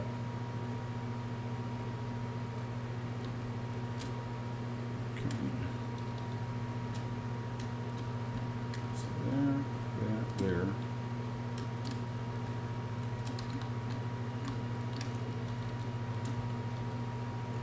And there we go. Now it's all together. So there we have some pretty squeaky clean looking UVs. Now we just need to do a little bit of layout fun with those. So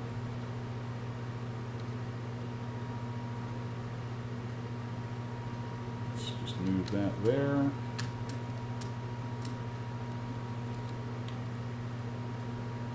And I'm pretty sure that's going to go this way so that it's facing up and down.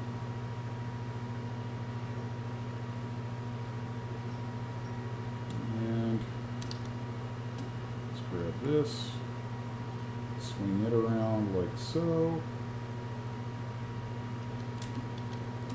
Laying these things out is always kind of a test of patience. I have to make some decisions here about it.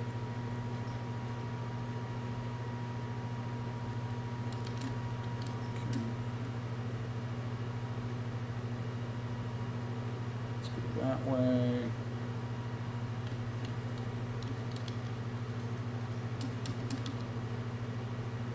And right about there. That's not bad. Now then, I'm going to scale all of this in. I'm going to make sure that it all fits down half of this, because when I mirror it, I'm going to end up mirroring all the stuff. I need to move it all over. And I might even regenerate the UVs, honestly.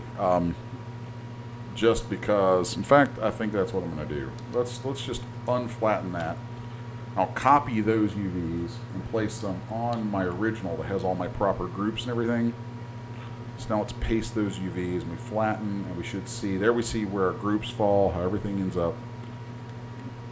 So from there, let's go ahead now. There's so many different ways you can do this. That's why sometimes it might seem like I'm meandering a bit, but I'm really just kind of plotting as I go and deciding which course I'm going to take. So let's mirror and weld that. Of course, these will all have the same UVs right now. I want them separated into left and right, though. So because of that, I'm going to end up re-projecting the UVs.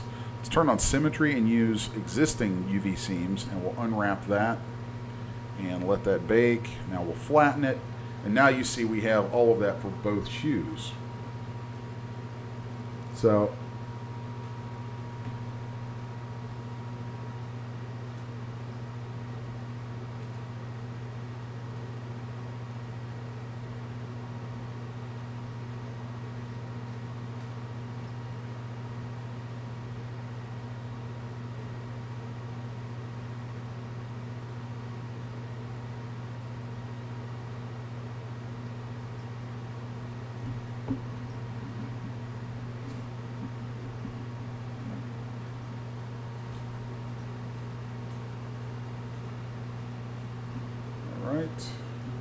So now let's just auto group all of these from inside UV Master so that we can work with them a little easier.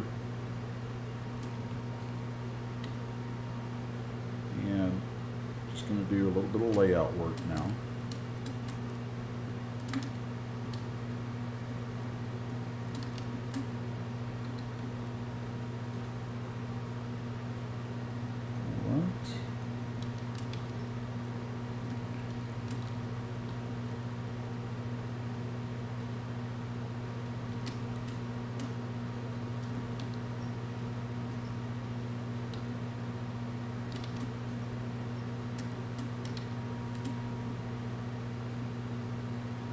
And I'm not really sure which side is which on these. It doesn't really make that big of a difference.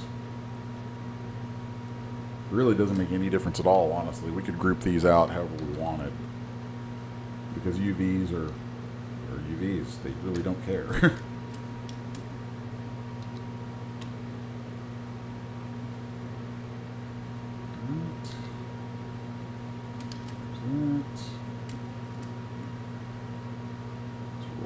Around. Actually, this is not a bad way to group this. Not a bad way to group this at all.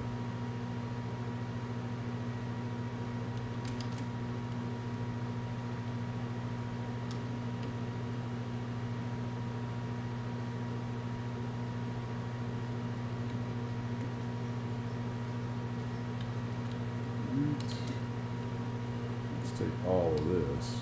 Just rotate it around, and it's just like playing Tetris.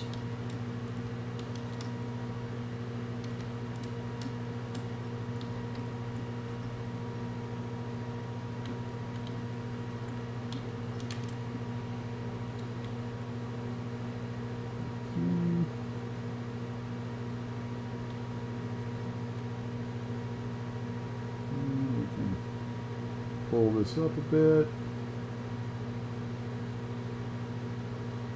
Scale it out a bit. And those would work pretty well. Now if we want to check it, of course we can go into our light box, go to textures, and I should have a folder in here for texture grids. So let's load one of these babies on here, and we'll see what we get. Let's go down to texture map. We'll load that on. And it's pretty common to have your UVs flipped sideways in here, so we'll just go into the UV map menu and hit flip U.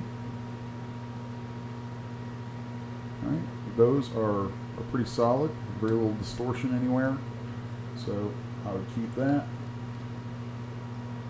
So there you have the outfit with the shoes. Okay. And the way that I made the pom-poms was kind of tricksy, kind of funny, but I was amused by it. So let's take our underlying figure here, and let's just paint a little bit of what could be a handle right there. Let's make sure she doesn't have any other masking. Okay, that's fine. So now I'm going to extract that, accept it, and so now we have this basis for a handle. All that really did was give me something to yank out of here that I can then Dynamesh and polish the snot out of. Okay. There we go. So now here's this nifty little handle. Yay.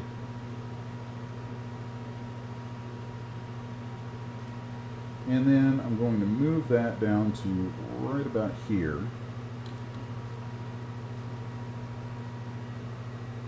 And then we're going to go into Zbrush, and let's do half poly count.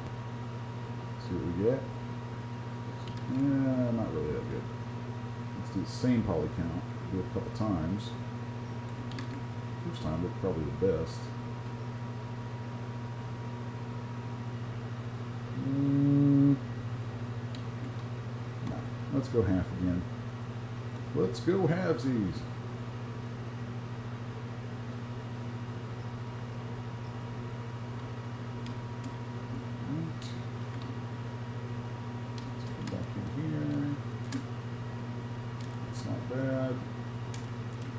I think I'm going to try mirroring this on Z with local. There we go. Now let's try a Z remesh on local. There we go. Starting to get there. But wait. Let's turn on symmetry, turn it to Z. There we go. Now we have some symmetry. Yay, symmetry. Symmetry's a good thing. Polish that a couple times.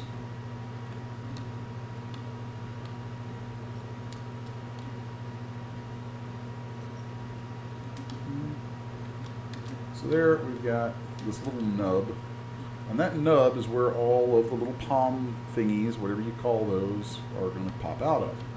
Yay. Nub popping. And then now let's just go in here and select some polygons, like so. And then we will delete said polygons, like so. And polygroup all. There we go. Actually, let's not do that. Let's go in here and mask these. Then let's take our Gizmo 3D and extrude. Now I'm going to swing around here and extrude again. Let's smooth that a little bit. There we go. So now we're going to extrude again.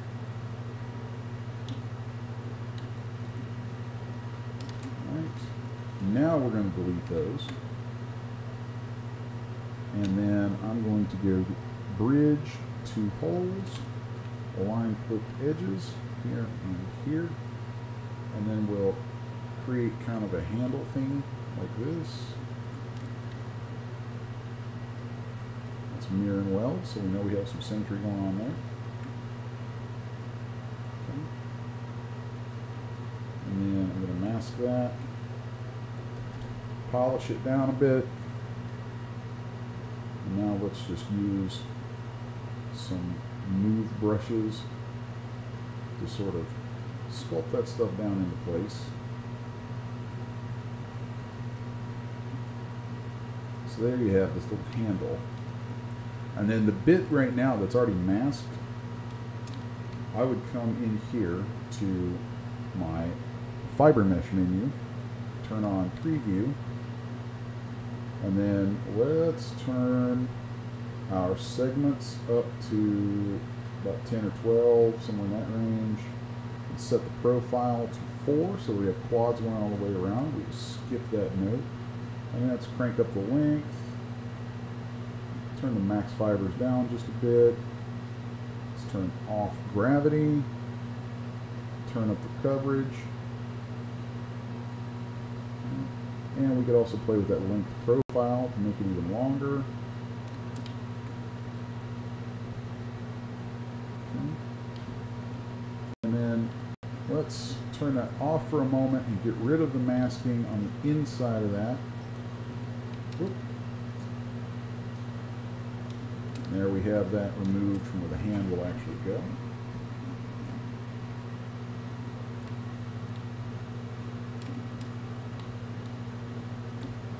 And then from there, we can hit accept. Let's see how many. Oh, let's turn that preview back on, sorry. Okay, that's a few too many polys. That's like 500,000 polygons. So let's delete that.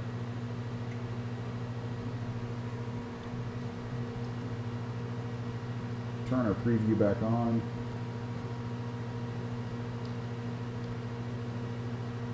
Go. And then under modifiers, let's take that number down a bit.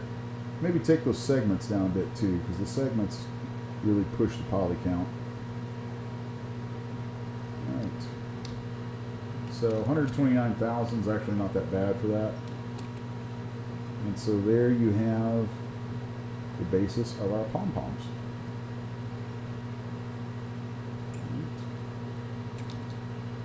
So in a nutshell, that's basically how this cheerleader outfit was made. I'll pop over into DS and reload my G8 female. I'll throw that outfit on here. Actually, let's just go open up the scene. That'll be much easier. Okay, let's go. Oh, let's see, palm strips.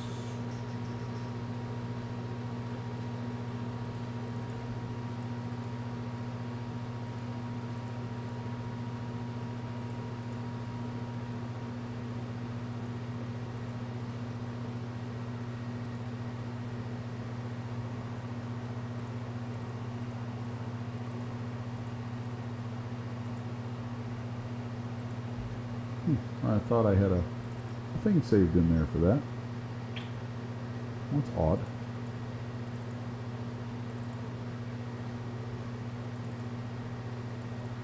Ah, here it is. Yay. So let's load that up, and while that's loading, I will turn back to the chat for a moment, and hopefully, you know, we can talk for just a minute before I have to call it a day here. Let's see.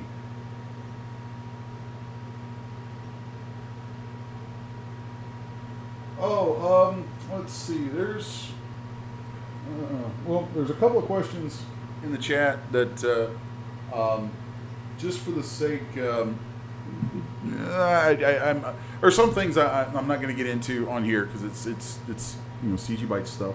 So out of respect, but just so you guys know, oh, here we go. Let's load this baby up. Just so you guys know what's up with me. Some really cool things going on in my world that are taking up a lot more of my time and attention these days. And I am, this is the first place that I'm actually publicly announcing this, so you guys are getting the scoop. I have signed with a publisher for my comic Apocalypse Girl, and I think I announced that a while back that I had signed with a company called Insane Comics. And so a lot of folks know I've been working on Apocalypse Girl off and on for about 3 years.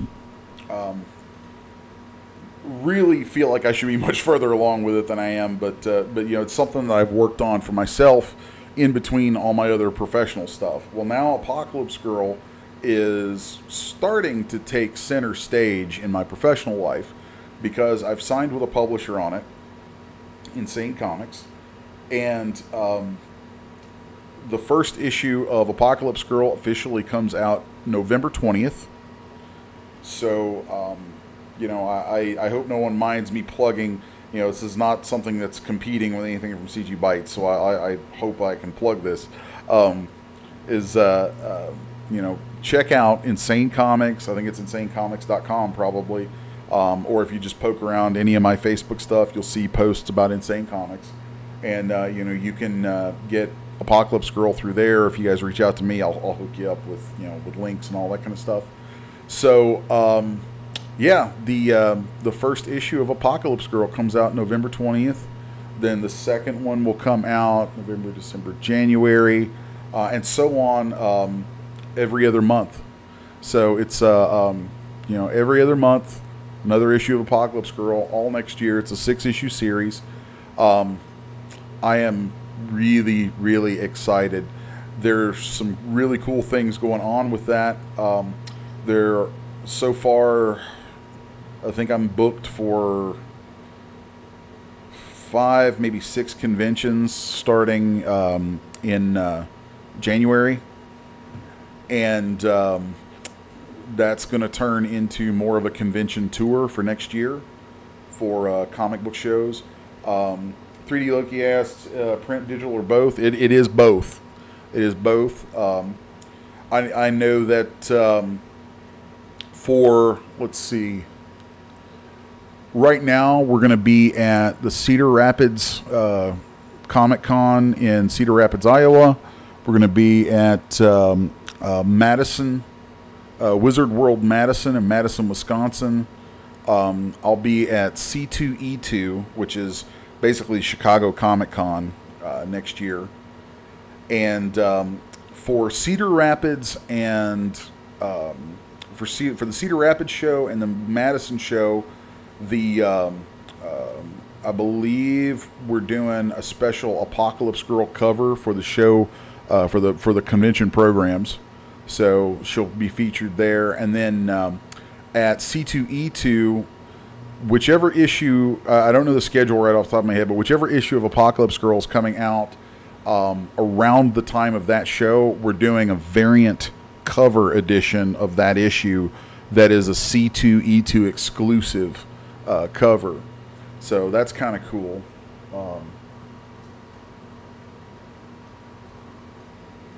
Let's see.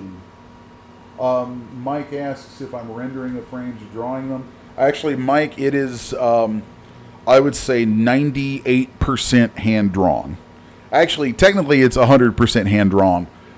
Sometimes in the course of a page, I will have... sometimes I build 3D models of some of my scenes in order to keep myself consistent, like having a maquette for theater or for for film work. And so I will I will sometimes build a 3D model of an interior, a scene, a set that's going to be an environment that's going to be a repeating scene. And I'll use those, but the way that I use them, I don't render my images for them because there's something about it. I'm not a fan of 3D in comics, honestly. It's very rare that somebody uses 3D in comics that I see it and it doesn't ring false to me. It doesn't seem kind of stiff. It's very, very hard to take the stiffness out of 3D in a comic book page. And there's something about the comic book medium that requires a certain, no matter how realistic the artwork gets, it still requires a certain amount of cartooning and a certain amount of squash and stretch and distortion that 3D actually doesn't lend itself to very well. It's actually a lot of work to get that out of 3D, and then it's far more natural for me to just draw it. And you guys all know too that I'm a traditional artist anyway, so I'll just draw. And honestly, I'm happiest drawing. There's nothing that I do that I'm happier doing than when I'm drawing comic book pages. That's always been my first love artistically. So, a lot of folks who know me, it's like I love doing 3D. I do. There's a lot of cool things about it, but comics are my first love.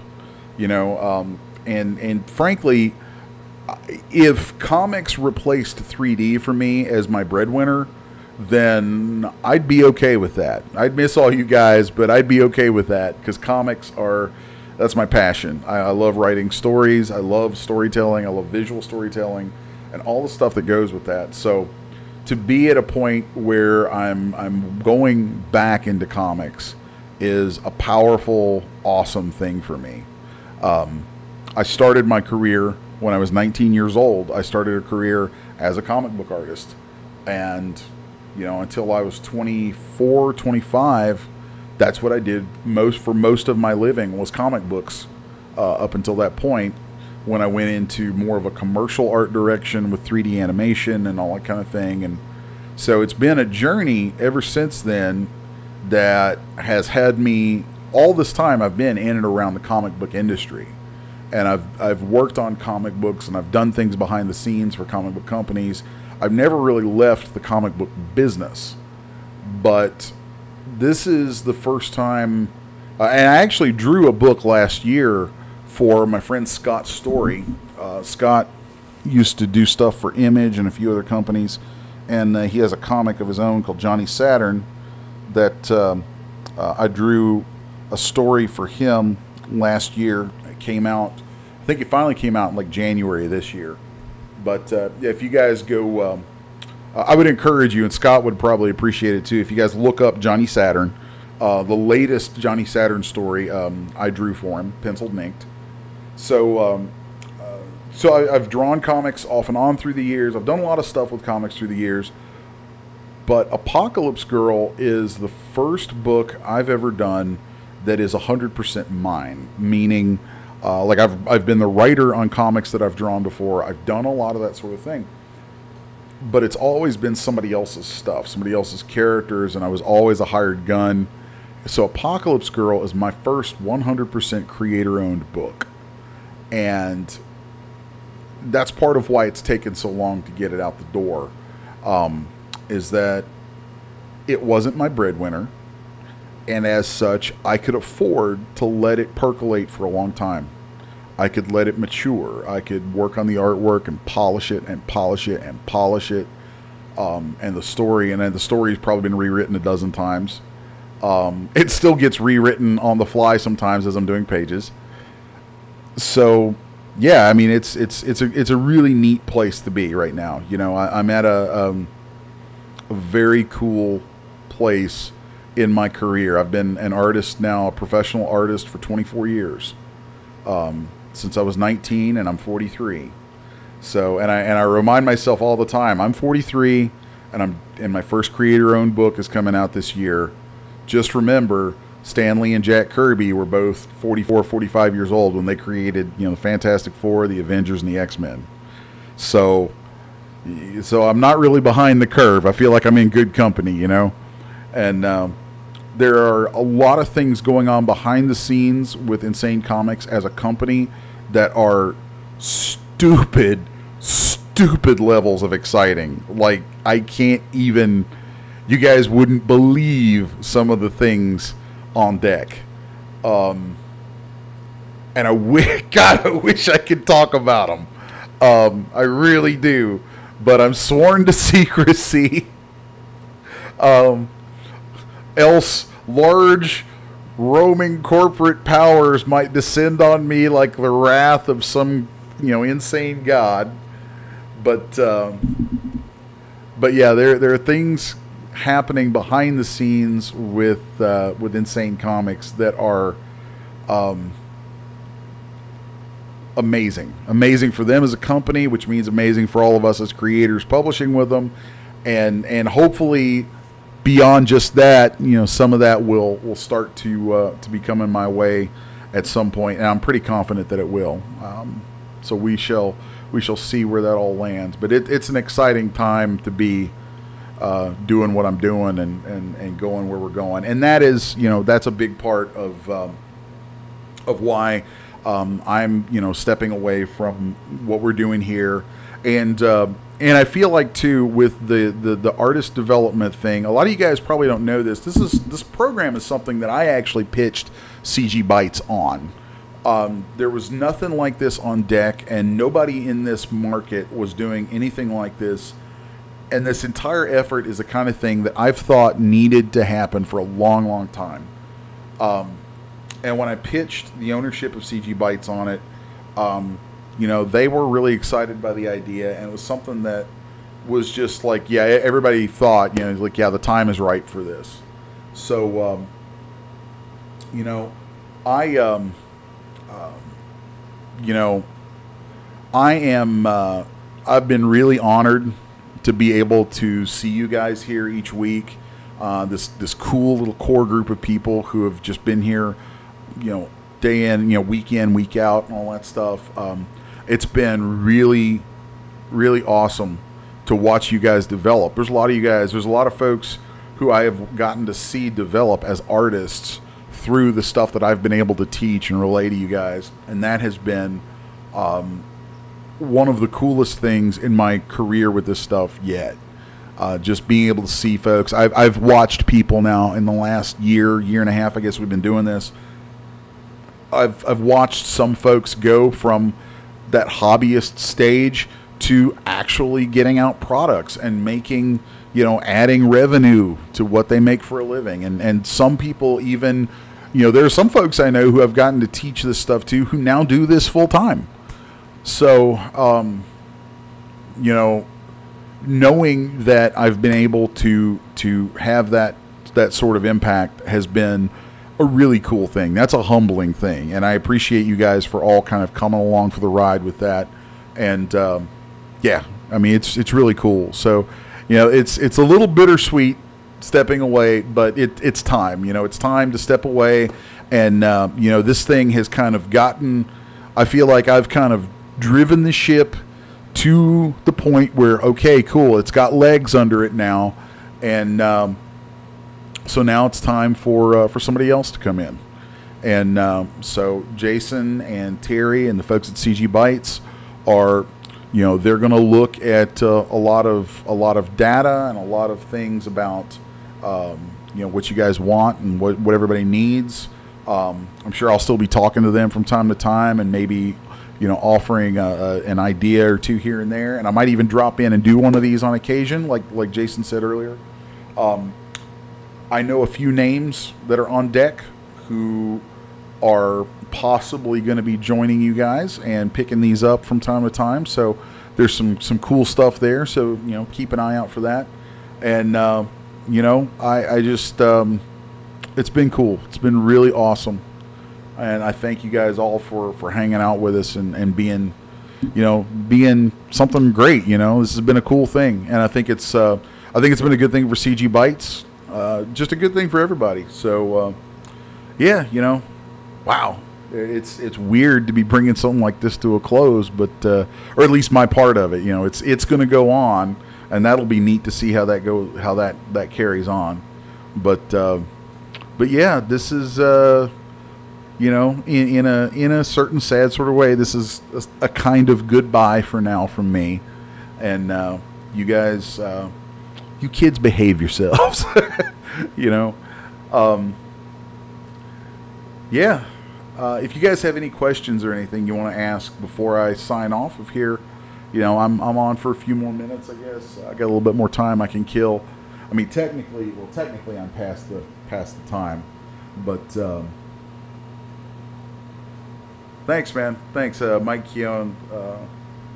It's a very good comment from him. It's a nice thing to hear said, and same from Jeremy, man. You guys, I really appreciate that. Really appreciate it.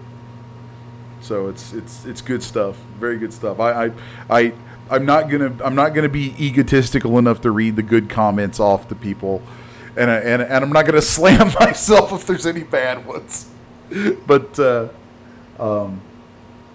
yeah, I appreciate that, you guys. You guys are cool. It's very, very cool. Well, folks, I think that's going to bring it to a wrap. Wow, we are done. So when I kicked these off, it seems like a long time ago now, when I kicked these off, I remember the very first one, the thing that I closed with, is what I'm going to close with tonight.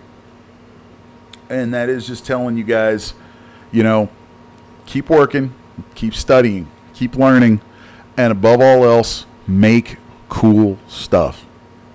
So I love you guys. You be good to each other, make cool stuff, and you know, I'll catch you around.